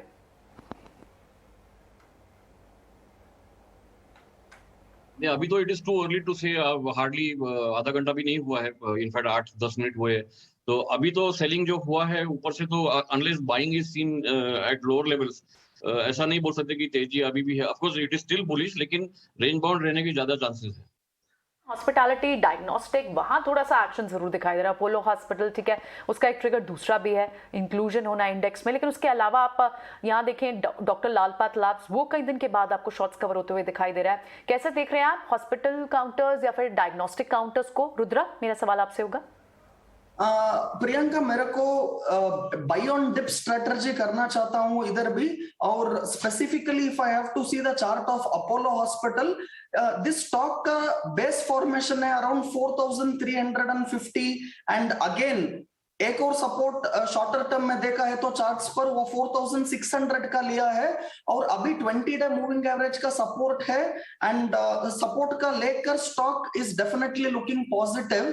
सो मैं ये कहना चाहता हूँ मार्केट्स को इधर नहीं खरीदना चाहता हूँ। स्ट्रॉन्ग सपोर्ट जोन से निफ्टी पर वो 17,180, 17,200 वो उधर खरीदना चाहता हूँ, और stocks like Apollo hospital is a good buy, not at current level. I will wait for a dips to levels closer to 4,700, will be a good level to buy Apollo. But still, if you see, market is very stock specific. Look at stocks like AU Bank, Dalmia Bharat, which I was asking to short, and see how weak they are. Look at on the other side, even last week मैंने Jindal Steel को recommend किया था. We had even gone long on stocks like Whirlpool. Today भी I was talking Whirlpool long. So Whirlpool is still positive in a market like today. Look at Jindal Steel, very positive. So you have to be very stock specific. Market अभी 15,700 पर नहीं है where you can buy that particular level. Nor market is at 17,600, 800 where it was an easy short. अभी levels को देखकर stock specific ही रहना चाहता हूं और डिप्स में ही बाई करना चाहता हूं, not at current level. And I will be selling stocks like AU bank and Dalmia Bharat, and I will be buying strong stocks like Whirlpool, Jindal steel. So you have to be very stock specific. तो clearly stock specific नजरिया, और इन्हीं के चलते जैसे जो सारे stocks रुद्रमूर्ति जी ने अभी अभी हमें बताएं, पिछले दिनों जो उन्होंने सजेस्ट किए थे, वर्लपूल का स्टॉक जो उन्होंने लॉन्ग्स आज इनिशिएट करने की राय दी थी, और देखिए किस तरह से तेजी दिख रही है. बाजार खुलने से पहले ये तमाम स्टॉक्स पर उनके एनालिसिस और साथ ही टेक्निकल पिक्स आपके लिए हर रोज हम लेकर आते हैं, और उनका एक नतीजा भी आप अभी आपके टीवी स्क्रीन पर देख रहे हैं किस तरह से हमारे टेक्निकल एक्सपर्ट्स ने जो भी स्टॉक्स सुझाए हैं उसमें मूवमेंट्स जो हैं उनके बताने के हिसाब से ही आते हुए नजर आई है. तो इसी से आप अंदाजा लगा सकते हैं कि टेक्निकल पिक्स या फिर आप इंट्राडे पर्सपेक्टिव के लिहाज से बाजार में कुछ भी करना चाहते हो तो सिर्फ और सिर्फ ईटी नाउ स्वदेश पर आपको हमारे साथ बढ़े रहना है. लेकिन चलिए अब आगे बढ़ते हैं, और जिस तरह से बाजार में मूव्स नजर आते हैं, बाजार में जिस तरह से चेंजेस देखने को मिलते हैं, उन्हीं के साथ साथ हम दिग्गज मार्केट एक्सपर्ट से भी बातचीत करते हैं. दिग्गज निवेशक शंकर शर्मा ने हमसे खास बातचीत में कहा कि कंपनियों के लिए स्टॉक स्पेसिफिक रुझान की अगर बात करें, वैल्यूएशंस काफी महंगे हैं. उनके मुताबिक HUL, HDFC, ITC, कोटक जैसे शेयरों पर 15 से 20% तक की कंपाउंडिंग ग्रोथ जो है वो असंभव है. आइए सुनते हैं. I think all these plays were so, the drum beats were so loud that they were going to compound forever and 20% and all that. I mean, when those things start to happen at stretched valuations, you know this movie has played out before also. Hindustan Lever movie played from 1998 till 2010 when the stock delivered precisely zero returns. ITC, I don't want to mention that name, but has had a very checkered career as a stock being all over the place, but lately not even all over the place, been very flatlined over the last couple of years. HDFC Bank has flatlined for I think 2.5 years now. Kotak Bank about that. I mean, autos, of course, less said the better. So a lot of the much haloed companies have really been the worst places to be in. Merely because there was so much consensus that they buy them and forget them, and you will be forever compounding 20%. Unfortunately, it's not that simple. Investing cannot be brought down to these kinds of boilerplates, because those boilerplates didn't even make Warren Buffett any money in buying Coca-Cola, which has underperformed the market from the time he has bought, versus Pepsi, which has done 4 times better than Coca-Cola. So forget about us lowly people. Warren Buffett had that one-line boilerplate of buying great brands. Even that has not done him any good. So in India, all these stocks, I mean, 50, 60, 70, 80 times earning. So Shankar Sharma clearly कह रहे हैं कि इस तरह के बाजार में small cap एक ऐसा एरिया है जो अट्रैक्टिव है, और वहीं पे आपको अच्छे इन्वेस्टमेंट अपॉर्चुनिटीज़ ढूंढने चाहिए. लार्ज कैप्स में 15%, 20% कंपाउंडिंग की भी उम्मीद नहीं कर सकते, तो स्मॉल कैप में हाई ग्रोथ आने वाली है. आगे चलते हैं और सुनील सुब्रमण्यम जी को भी अपने शो में शामिल करते हैं, MD and CEO Sundaram mutual fund. Sunil, good morning. ET Now पे आपका स्वागत है. बहुत ही सॉलिड रैली आ गई 2-3 हफ्तों के अंदर. आपको लग रहा है ये वॉर इश्यूज और वॉर से ग्रोथ पे जो इम्पैक्ट होगी, वो सारे इश्यूज अब कम्प्लीटली डिस्काउंटेड है, बाजार अब अर्निंग्स को देखेगा, क्वालिटी ऑफ अर्निंग्स? देखिए, आप जो कह रहे हैं सही है, इन द सेंस दैट कि वॉर एक एक्सटर्नल फैक्टर है, और एक्सटर्नल फैक्टर का एक्सटर्नल फ्लोज के ऊपर आपने देखा असर, राइट. देयर वर FIS का कंसिस्टेंटली आउटफ्लोज रहा है, मगर डोमेस्टिक इन्वेस्टर्स की स्ट्रॉन्ग फ्लोज और अल्टीमेटली ये वॉर का क्या एक सस्टेनेबल इम्पैक्ट इंडियन इकोनॉमी के ऊपर होगा, ये आंसर मार्केट ने ढूंढा है कि नहीं. क्या इफेक्ट है वॉर का, कि अल्टीमेटली शॉर्ट टर्म में ऑयल का स्पाइक, कमोडिटी प्राइसेस, फूड के स्पाइक, ये हो सकते हैं, मगर वॉर ऐसी चीज परमानेंट नहीं होती है. वॉर ऐसी चीज मे बी 1 महीना, 2 महीना, 3 महीना, 6 महीना लीजिए, जो भी चीज है एक शॉर्ट टर्म आप कैसे एक स्पाइक आ सकता है और शॉर्ट टर्म में अर्निंग्स ग्रोथ इंपैक्ट हो सकती है, क्योंकि इनपुट कॉस्ट ऑयल के कारण कई कंपनियों की बढ़ सकती है। मगर आपको यह देखना है कि क्या आप 6 महीने के लिए खरीद रहे हैं, आप 3 साल 5 साल के आउटलुक से खरीद रहे हैं, क्या ऑयल प्राइस वापस बिलो 100, 70, 80 लेवल तक आ सकता है? बिल्कुल आ सकती है, क्योंकि वंस टेंशन कम होते हैं ना, तो ऑटोमेटिकली आपको देखिए सप्लाई बढ़ जाएगा। ऑलरेडी अभी ईरान से सप्लाई शुरू होने की बात हो रही है। तो ऐसी चीज में डोमेस्टिक इन्वेस्टर्स ड्राइव कर रहे हैं रैली को। तो डोमेस्टिक इन्वेस्टर का फोकस ऑलवेज डोमेस्टिक सिनेरियो के ऊपर हुआ, और एक पॉलिटिकल जो एक कंसर्न था इन टर्म्स ऑफ द सेमीफाइनल, जो मैं कहूंगा ये 3-4 इलेक्शंस जो हुई, तो वहां पे एक रिजाउंडिंग जो विक्ट्री मिली है लीडिंग रूलिंग पार्टी को, तो कॉन्फिडेंस मिलता है कि इंडिया की जो रिफॉर्म्स ओरिएंटेशन, देखिए फार्मर बिल पे इतनी बात हुई और विड्रॉल के ऊपर इतना चर्चा हुआ, मगर क्या असर पड़ा? इवन वेस्टर्न यूपी में जहाँ पे फार्मिंग लॉबी है, ज्यादा असर नहीं है। तो एक कॉन्फिडेंस आ सकती है कि continuity of government, continuity of reforms, तो अल्टीमेटली इंडिया का जो ग्रोथ स्टोरी है, जो इतने साल से हम सोच रहे कि आ जाएगा, अब लगती है कि जरूर इस नए माहौल में, राइट, इंडिया की economic growth high single digit GDP growth, real GDP growth पहुंच सकती है। तो नेचुरली अभी फोकस उसी चीज के ऊपर होगा कि इस जीडीपी ग्रोथ के पीछे कौन से ड्राइवर्स होंगे जो कि इस जीडीपी को बूस्ट करेंगे, और वो बूस्टेड जीडीपी में कौन से सेक्टर्स बेनिफिट करेंगे। तो नेचुरली ध्यान एक ब्रॉड बेस्ड डोमेस्टिक मार्केट के ऊपर चल रहा है, और इसलिए ये रैली अभी जोर पकड़ रही है। सुनील, ये आपने जो बात कही है बहुत इंपॉर्टेंट इसलिए भी, क्रिसवुड ने भी, जेफरीज के जो चीफ स्ट्रेटेजिस्ट हैं, अपने लेटेस्ट नोट में यही बात कही कि जिस तरह से करंट गवर्नमेंट ने बाकी स्टेट इलेक्शंस भी स्वीप किए, यूपी में काफ़ी आ गया, ये फॉरेन इन्वेस्टर्स को एक इंडिकेशन एक दे रहे हैं कि शायद मोमेंटम 2024 में भी बरकरार रहेगा, और उसका मैटर ये है कि पॉलिसी कंटिन्यूटी रहेगी। एक इन्वेस्टर के लिए पॉलिसी कंटिन्यूटी और रिफॉर्म्स का मोमेंटम कितना जरूरी लगता है आपको? देखिए, क्योंकि स्टॉक मार्केट में रिस्क रिवॉर्ड प्ले है, और रिस्क में अनसर्टेनिटी, पॉलिटिकल अनसर्टेनिटी एक की फैक्टर होता है। तो ये पॉलिटिकल अनसर्टेनिटी कम होती है तो ऑटोमेटिकली जो रिस्क प्रीमियम डिमांड करती है मार्केट, वो गिर जाती है।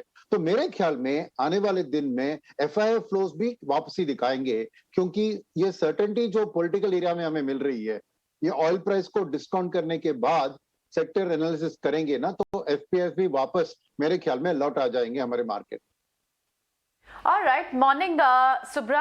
This is Priyanka.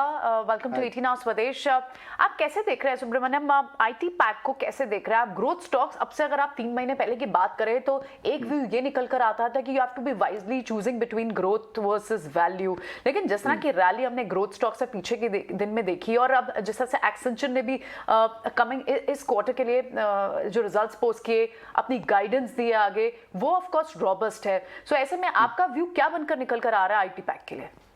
देखिए, आईटी में क्या हुआ ना, आईटी एक हाइब्रिड प्ले है, दुविधा। क्यों मैं कहूंगा कि यहाँ पे एक दिन में, राइट, जब इंडिया का बूम हुआ था आईटीएस सेक्टर में, जो हमारी जो बेलवेदर कंपनीज जैसे आईटी, इन्फोसिस, टीसीएस, ये विप्रो, ये वाले लोगों ने इनिशियल जो कैप्चर किया था ग्रोथ स्टोरी, पर उसके बाद क्या हुआ कि आईटी एक स्टेबल प्ले बन गया था। एक स्टैंडर्ड 7 to 10, 15% ग्रोथ को देखे करीबन एफएमसीजी की तरह बढ़ रहा था। मगर ये पैंडेमिक के कारण जो बदलाव आया है वर्क फ्रॉम होम में, internet of things, cloud based computing, और ये सब चीज जो बदल रही है, तो अल्टीमेटली यूजर इंडस्ट्रीज में एक आईटी इंफ्रास्ट्रक्चर पे खरीद का खर्चा और completely revamping their business model, ये हो रहा है ऑल सॉर्ट ऑफ सेक्टर्स में। तो आईटी को एक सेकंड लाइफ मिला है in terms of back to a growth sector rather than a stable sector. अभी इसमें और दो चीज उसको सपोर्ट जो कर रही है, वो है कि एडवांस इकोनॉमीज जैसे अमेरिका में अगर ग्रोथ की वापसी हो गई, तो और एक बेनिफिट होता है कि वहां इंटरेस्ट रेट के बढ़ने से डॉलर बढ़ता है। अगर डॉलर बढ़ता है तो रुपी वीक होती है। तो आईटी जैसे एक्सपोर्ट ओरिएंटेड सेक्टर के लिए एक सेकंड विंड है कि एक रुपी डिप्रिसिएशन की स्टोरी भी आके उनको अर्निंग्स को बूस्ट दे सकती है। और तीसरी चीज मैं कहूंगा आईटी में जो इंपॉर्टेंट आ रहा है कि डोमेस्टिक आईटी में भी अभी डेवलपमेंट बहुत ज्यादा दिख रहे हैं, राइट? इंडियन कंपनीज में जो इधर आएंगे, फॉरेन एमएनसीज यहाँ पे सेटअप करेंगे, उनके लिए भी आईटी की डिमांड बहुत ज्यादा होगी बैंकिंग सेक्टर में। तो मेरे लिए आईटी एक सही प्ले है जो ना कि डोमेस्टिक ग्रोथ को भी पकड़ सकता है, मगर एक इंटरनेशनल ग्रोथ, उसके साथ करेंसी का बेनिफिट भी आ सकता है। तो डेफिनेटली आईटी में एक मल्टी कैप प्ले में देख रहा हूं, खाली लार्ज कैप आईटी की बात नहीं है, मिड कैप और स्मॉल कैप आईटी में भी एक sustainable double digit growth story में देख रहा हूं आने वाले दिन में, और इसके कारण एक स्ट्रांग पिक होगा आईटी हमारे पोर्टफोलियोज में। सो मिड कैप आईटी में भी डबल डिजिट ग्रोथ देख रहे हैं, बड़ी स्टेटमेंट है, शुक्रिया। बिल्कुल साथ ही मिस्टर सुब्रमण्यम, अगर आप कॉर्पोरेट रिजल्ट्स को ट्रैक कर पा रहे हो, और आई एम श्योर आपने अब Q4 किस तरह से निकल कर आएगा, नेक्स्ट ईयर के Q1 में किस तरह के सेक्टर या स्पेसेस, कंसिडरिंग कि जिस तरह के टर्मोइल रहे हैं ग्लोबली, जियोपॉलिटिकल फ्रंट पे, क्रूड के फ्रंट पर, कौन से सेक्टर्स ऐसे जो सरप्राइज कर सकते हैं जहां पर maybe we can bet on? देखिए, मेरे को सरप्राइज इस बार दिख रहा है कंज्यूमर डिस्क्रिशनरी स्पेस में। मैं क्यों ये बात बता रहा हूँ, फर्स्ट मेरे को डिफाइन करनी चाहिए कंज्यूमर डिस्क्रिशनरी माने क्या है। कंज्यूमर डिस्क्रिशनरी माने 3 क्षेत्र होते हैं उसमें। एक होता है कंज्यूमर ड्यूरेबल्स, जो कि हमारे रेफ्रिजरेटर्स, एयर कंडीशनर्स, ऐसी चीज। दूसरी होती है ऑटो, ओके, और तीसरी होती है हाउसिंग। ये सबको मिला के हम कंज्यूमर डिस्क्रिशनरी स्पेस मानते हैं। और उसके अंदर इस समर में, क्योंकि 2 समर्स कंटिन्यूअसली कोविड के कारण बैक टू बैक फ्लॉप रही है कंज्यूमर ड्यूरेबल्स की स्टोरी, और इस बार क्योंकि बाय एंड लार्ज अभी ओमिक्रॉन एक कंट्रोल में दिख रहा है और ओवरऑल माहौल भी अभी ठीक है, तो इस समर में मैं समझता हूं कि कंज्यूमर डिस्क्रिशनरी कंपनीज अपनी सेल्स को लाइफ टाइम हाई पोस्ट कर सकती है इस समर में। तो मेरे को वो एक सरप्राइज सेक्टर होगा। मार्केट पार्टिसिपेंट्स इसको डिस्काउंट कर रहे हैं, मगर मेरे ख्याल में एक्चुअल नंबर्स सरप्राइज कर सकती है ऑन द अपसाइड, वो एक चीज है। सेकंड मैं कहूंगा कि हाउसिंग में भी राइट एक कंटिन्यूड मेरे को ग्रोथ की दिशा दिख रही है, राइट। एंड ऑटो में बहुत साल के बाद एक बाउंस बैक की जरूरत है, क्योंकि अभी भी इंटरेस्ट रेट्स का जो डर था कि बहुत जबरदस्त बढ़ेंगे, नहीं हुआ। इनफैक्ट ये रीसेंट क्राइसिस के कारण शायद आरबीआई में भी एक डिले होगा इन terms of interest rate hike. तो एक सॉफ्टवेयर इंटरेस्ट रेट रेजिम जो चल रही है, तो उसमें मेरे को ये एक सेक्टर सरप्राइज दे सकती है अगले क्वार्टर्स में मेरे ख्याल में। ऑलराइट, तो क्लियरली यहाँ पर सेक्टर स्पेसिफिक जब हम चौथी तिमाही के नंबर्स की बात करें, नंबर्स से ठीक पहले आप सुनील सुब्रमण्यम की राय भी देख रहे हैं। Consumer discretionary, housing, real estate, in fact real estate से जुड़े बड़े दिग्गज ब्रोकरेजेस के भी पॉजिटिव आउटकम्स अब आना शुरू हो चुके हैं, और साथ ही ऑटोमोबाइल स्पेस में भी रिजल्ट स्पेसिफिक एक्शन जरूर दिख सकता है। Sunil, good morning. Mansi this side, जिस तरह से बाजार में हम फिलहाल मूवमेंट देख रहे हैं, of course next season of results हमारे सामने हैं, और जब हम रिजल्ट्स की ही बात कर रहे हैं तो ऐसे में commodity base space like steel, वो आपको कैसा नजर आ रहा है? क्योंकि आज सुबह ही हमने स्टील स्पेस, मेटल स्पेस पर जिस तरह से अपमूव आने की बात कही थी, सही साबित होता हुआ अभी जब निकुंज ने आज सुबह कहा था कि मेटल स्पेस पर आपको नजर रखनी है, अभी अगर हम देखेंगे निफ्टी मेटल इंडेक्स जो है आउट परफॉर्म करता हुआ जरूर दिख रहा है। कमोडिटी बेस्ड है, कमोडिटी में जो भी इंपैक्ट आ रहा है या उथल पुथल हो रही है, वॉलिटिलिटी है, उसका एक इंपैक्ट है जो कि स्टील पर जरूर पड़ता हुआ दिखता है। ऑफकोर्स ग्लोबल क्यूज भी हैं जो कि इसे इंपैक्ट करते हैं। आपकी राय क्या होगी यहाँ पर? देखिए, मेरे ख्याल में कमोडिटी प्ले, देखो वॉर के कारण कमोडिटी प्राइसेस बढ़ सकते हैं, क्योंकि एक तरफ ऑयल के ऊपर एक प्रेशर आता है वॉर के कारण। सेकंड, डिफेंस की इक्विपमेंट की जो मैन्युफैक्चरिंग में डिमांड होता है स्टील का ज्यादा। तो ये ग्लोबल साइक्लिकल जो मेटल्स प्ले में हम मानते हैं कि ग्लोबल सिक्लिकल है। तो ग्लोबल सिक्लिकल प्ले में क्या होता है कि इंडियन इकोनॉमी में राइट, अगर we are a commodity importing country, तो ओवरऑल इकोनॉमी में इसका असर उतना अच्छा नहीं होगा अगर कमोडिटी प्राइसेस बढ़ते हैं। तो नेचुरली अगर स्टील ऐसे कमोडिटी सेक्टर्स पे पॉजिटिव इंपैक्ट होगा, ऐसे जो वॉर लाइक सिचुएशन और परसिस्ट हो गई तो डेफिनेटली वो चीज आप देख सकते हैं। पर मेरे ख्याल में एक लॉन्गर टर्म कॉल लेना मेटल्स के सेक्टर के ऊपर अभी बहुत एक रिस्की सिचुएशन है, क्योंकि प्राइसेस ऑयल की भी देखा आपने कितने गायरेशंस हो रहे हैं, राइट। एक बार 140-50 तक जाएगी सोचा, फिर 100 के नीचे आ गई, अभी वापस 110 के करीब आ रही है। तो वॉलेटिलिटी जो है इसमें क्या होता है ना कि कमोडिटीज में दो तरह के कमोडिटीज होते हैं। एक होता है कि ऑयल और स्टील, जहां पे डिमांड सप्लाई के अलावा ग्लोबल प्लेयर्स का एक शॉर्ट करना उस स्टॉक को और या उस सेक्टर को या खरीदारी करना, एक नॉन डिमांड सप्लाई फैक्टर्स आके कमोडिटी को रूल करते हैं, राइट। तो एक है फ्यूचर ग्रोथ, एक है करंट ग्रोथ, एक है फ्यूचर क्या आउटलुक दिख रही है। तो मेरे ख्याल में पोर्टफोलियो में जरूर होना चाहिए, मगर लॉन्गर टर्म में सावधान रहना चाहिए कि इसमें वॉलेटिलिटी बहुत ज्यादा दिख सकती है। तो एक स्टैंडअलोन कमोडिटी प्ले पे एंटर करना जनरली एक रिटेल निवेशक को मैं कहूंगा आप ध्यान से रहिए, क्योंकि उतार चढ़ाव इसमें कोई भी प्रेडिक्ट नहीं कर सकता है। News flows, volatility, actual war situation, गठबंधन बिटवीन देश, ईरान के साथ इतने ज्यादा नेगेटिव था, अभी पॉजिटिव हो रहा है, तो ये सब चीज मन में देखना चाहिए। और मेरे ख्याल में डोमेस्टिक स्टील कंपनीज के ऊपर ये इंटरनेशनल फैक्टर्स का असर भी आता है, क्योंकि डोमेस्टिक स्टील डिमांड स्ट्रांग होगी, क्योंकि इंफ्रास्ट्रक्चर में, हाउसिंग में स्टील का बहुत डिमांड रहता है। मगर खाली वो डिमांड सप्लाई की सिचुएशन नहीं है। अगर इंटरनेशनल प्राइसेस बढ़ गए तो ऑटोमेटिकली यहाँ भी प्राइसेस बढ़ेंगे, इंटरनेशनल प्राइसेस गिर गए तो यहाँ भी गिर सकते हैं। तो मैं कहूंगा कि एक स्टॉक स्पेसिफिक और कंटिन्यूअसली मॉनिटरिंग सिचुएशन रखनी चाहिए अगर आपने कमोडिटीज पे कुछ एक्सपोजर लिया तो। सुनील, बॉम्बे के बहुत बड़े बिल्डर्स ये बता रहे हैं कि प्राइस हाइक करना बहुत ज़्यादा इंपॉर्टेंट हो गया है। जहां प्राइस हाइक्स नहीं हो पा रहे हैं वहां पे वो इंडिकेशंस आ रहे हैं कि प्रोजेक्ट्स डिले होंगे। इस हद तक सीमेंट और स्टील प्राइस हाइक का प्रेशर रियल एस्टेट स्टॉक्स को पड़ रहा है, लेकिन डिमांड एनवायरनमेंट काफ़ी स्ट्रांग है। अगर हम वॉल्यूम्स की बात करें, आपका रियल्टी स्पेस पे क्या व्यू है अक्रॉस रेजिडेंशियल एंड कमर्शियल?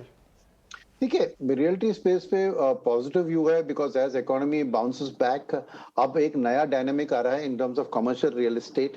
कई जगह आप देख रहे हैं कि एक्सपेंशन हो रहा है इनटू हिंटरलैंड, क्योंकि आईटी और इंटरनेट कनेक्टिविटी अभी इतनी इंप्रूव हो गई है कि सेंट्रल सिटी में ही खाली लोकेशन की जरूरत नहीं है, एक आउटसाइड होम।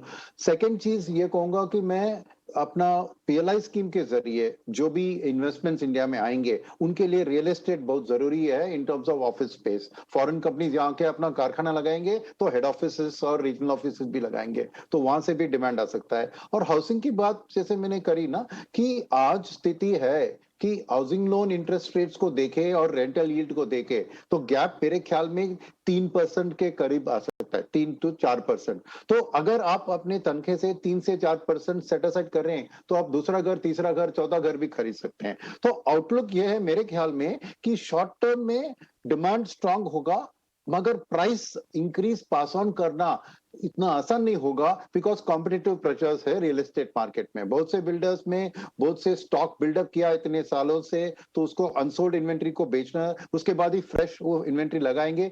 तो मेरे ख्याल में थोड़ा रियल एस्टेट कंपनीज के ऊपर कॉस्ट का प्रेशर शॉर्ट टर्म में रहेगा, मगर डिमांड मजबूत रहेगी और over a period of time वो अपना कॉस्ट इंक्रीजेस को पास ऑन कर सकते हैं। पर 1 या 2 क्वार्टर के लिए शायद उनके अर्निंग्स में थोड़ा असर दिख सकता है इसके कारण।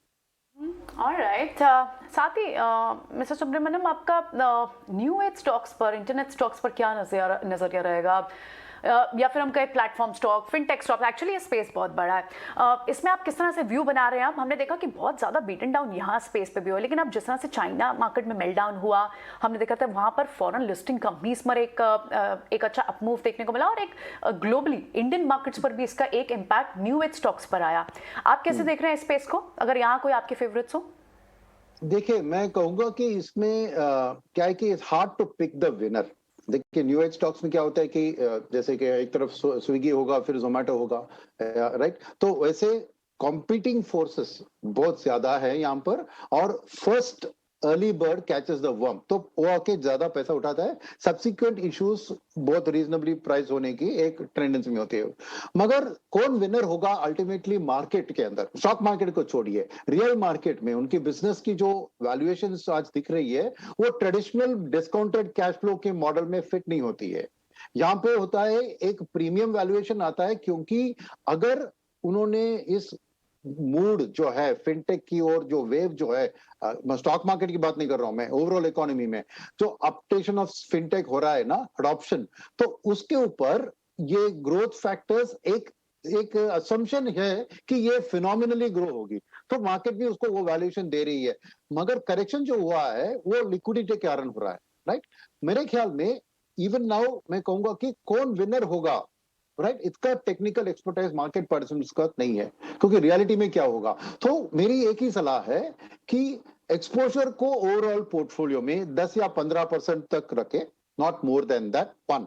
सेकेंड, उस 10 या 15% के अंदर आप 3 या 4 प्लेयर्स हर सेक्टर में चुनिए, क्योंकि आप डाइवर्सिफाई करेंगे ताकि जो भी विनर है वो पूरा प्रॉफिट, उसका शेयर पूरा, वो he will grab the share. तो विनर आपके पोर्टफोलियो होना जरूरी है, मगर कौन विनर है ये जानना आज बहुत मुश्किल चीज है। तो एक डाइवर्सिफिकेशन कीजिए और एक लिमिट कीजिए अपना एक्सपोजर को टू नॉट मोर देन 1/10 और 1/6 ऑफ योर पोर्टफोलियो। ऑलराइट, तो क्लियरली यहाँ पर पोर्टफोलियो जो है बेहतरीन तरीके से बनाने के अगर आप बारे में सोच रहे हैं तो फिलहाल जो विनिंग स्टॉक्स हैं या स्टॉक्स में जो मूवमेंट है उस पर नज़र रखें और जिस तरह से ट्रेंड नज़र आ रहा है उसे देखते हुए ही आप अपना पोर्टफोलियो बनाएं। ड्रॉ कीजिए राय सुनील सुब्रमण्यम की तरफ से। सुनील, शुक्रिया तमाम जानकारी के लिए, हमारे साथ जुड़ने के लिए और बाजार पर अपना नजरिया भी हमें बताने के लिए।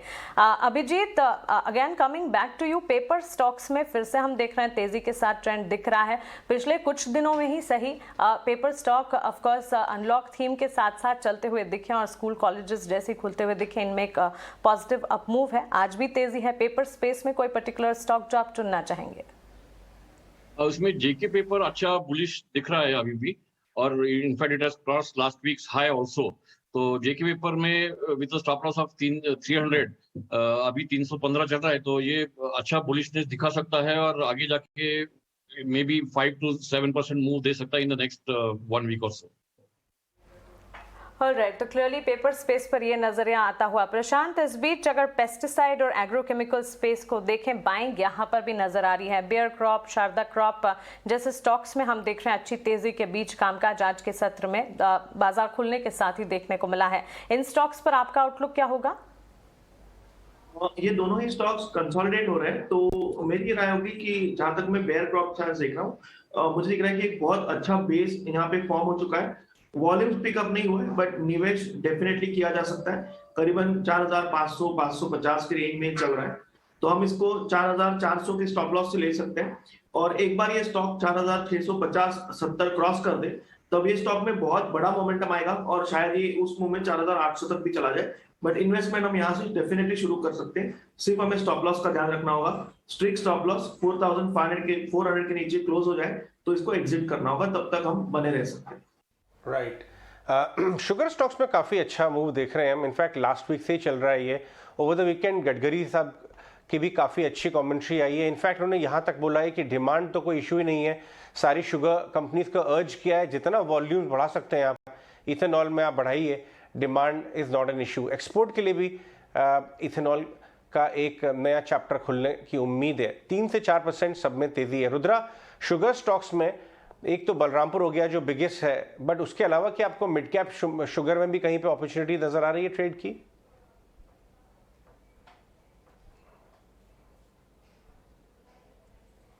अजय जी, मेरे को Dwarkesh also looks very good on the chart. मेरे को बिकॉज ऑफ इथेनॉल प्ले वो देखना है, तो एक बहुत अच्छा स्टॉक है और चार्ट पैटर्न्स भी बहुत अच्छा है, वो है पराग इंडस्ट्री। मेरे को पराग में अभी 380 का ब्रेकआउट आया है एंड इथेनॉल को प्ले करना है तो मिड कैप में ये बहुत अच्छा स्टॉक है। 380 का ऊपर मैं अभी बाइंग करना चाहता हूं and I recommend even to buy at current level, looking at higher targets and this stock can even go towards levels of 430 to 440.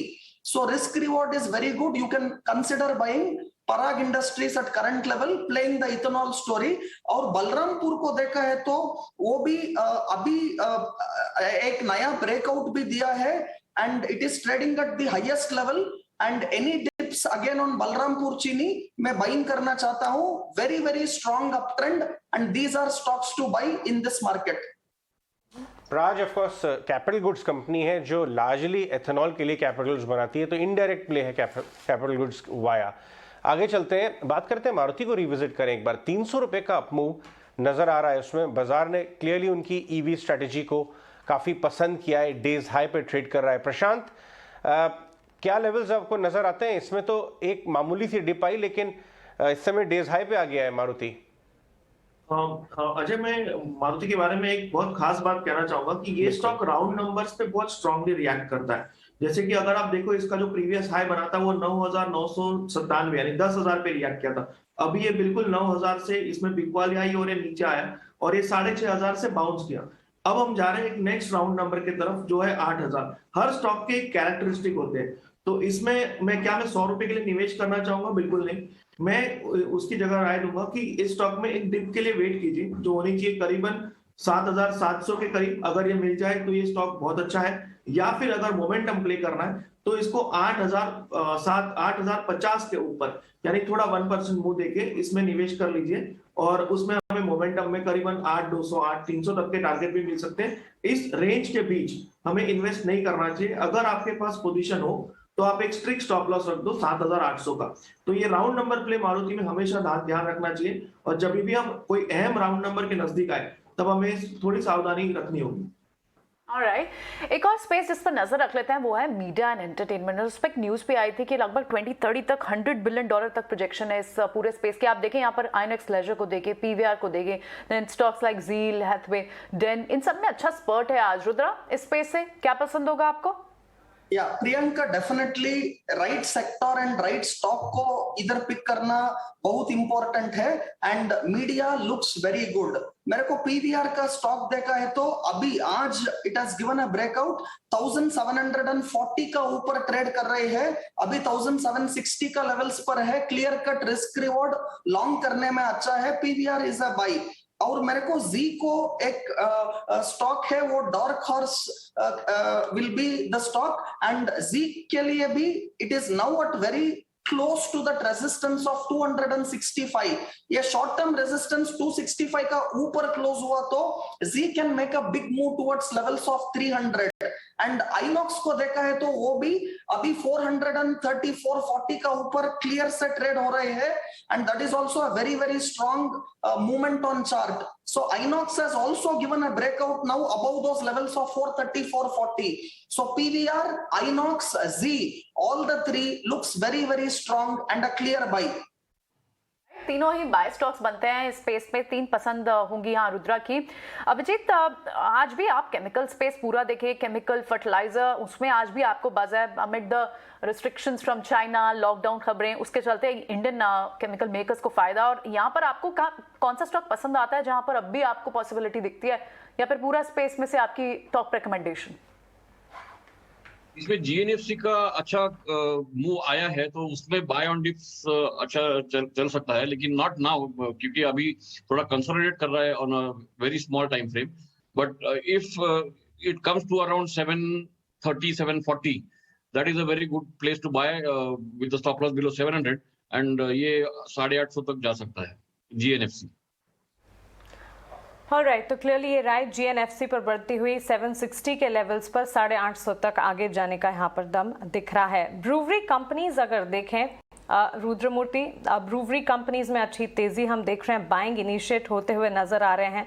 UBL, USL, Radico Khaitan, GM breweries जैसे स्टॉक्स हैं अच्छी बढ़त के साथ ट्रेड करते हुए। इन स्टॉक्स पे कोई पर्टिकुलर स्टॉक जो आप पिक करना चाहेंगे?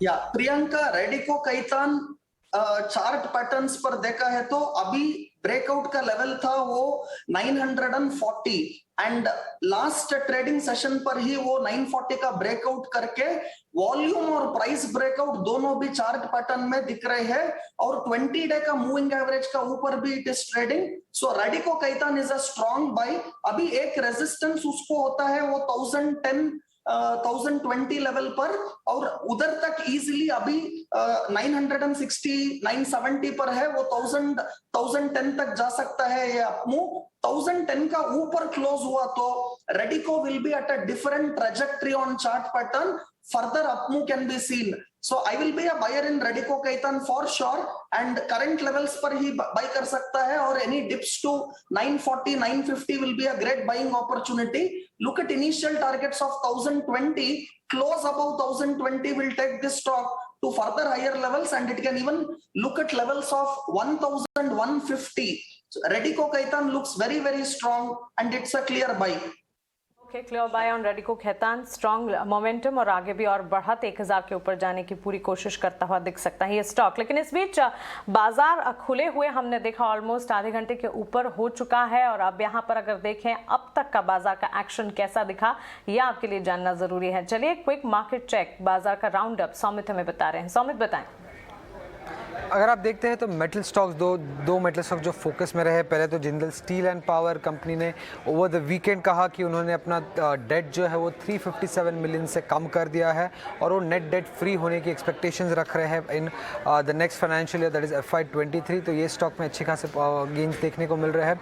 उसके अलावा जिंदल स्टेनलेस में जो लास्ट वीक यूरोपियन यूनियन ने एंटी सब्सिडी ड्यूटीज़ जो अनाउंस किए थे उसका जो इम्पैक्ट है वो कंपनी में लोअर देन एक्सपेक्टेड होगा और इसी दम पे हमें जिंदल स्टेनलेस में भी गेंस देखने को मिल रहे हैं। फिर तीसरा काउंटर जो फोकस में है वो है औरोबिंदो फार्मा। अभी न्यूज़ रिपोर्ट्स के हिसाब से जो डीमर्जर और स्टेक सेल होने वाला है इंजेक्टेबल बिजनेस का वो जल्द ही अनाउंस किया जा सकता है, ऐसी एक्सपेक्टेशंस है। उसके अलावा ओरल कोविड केयर का भी लाइसेंस ड्रग बनाने का लाइसेंस कंपनी को मिला है, इसी दम पे हमें गेंस देखने को मिल रहे हैं। शुगर स्टॉक्स काफ़ी फोकस में रहे, बलरामपुर चीनी, श्री रेणुका, प्राज इंडस्ट्रीज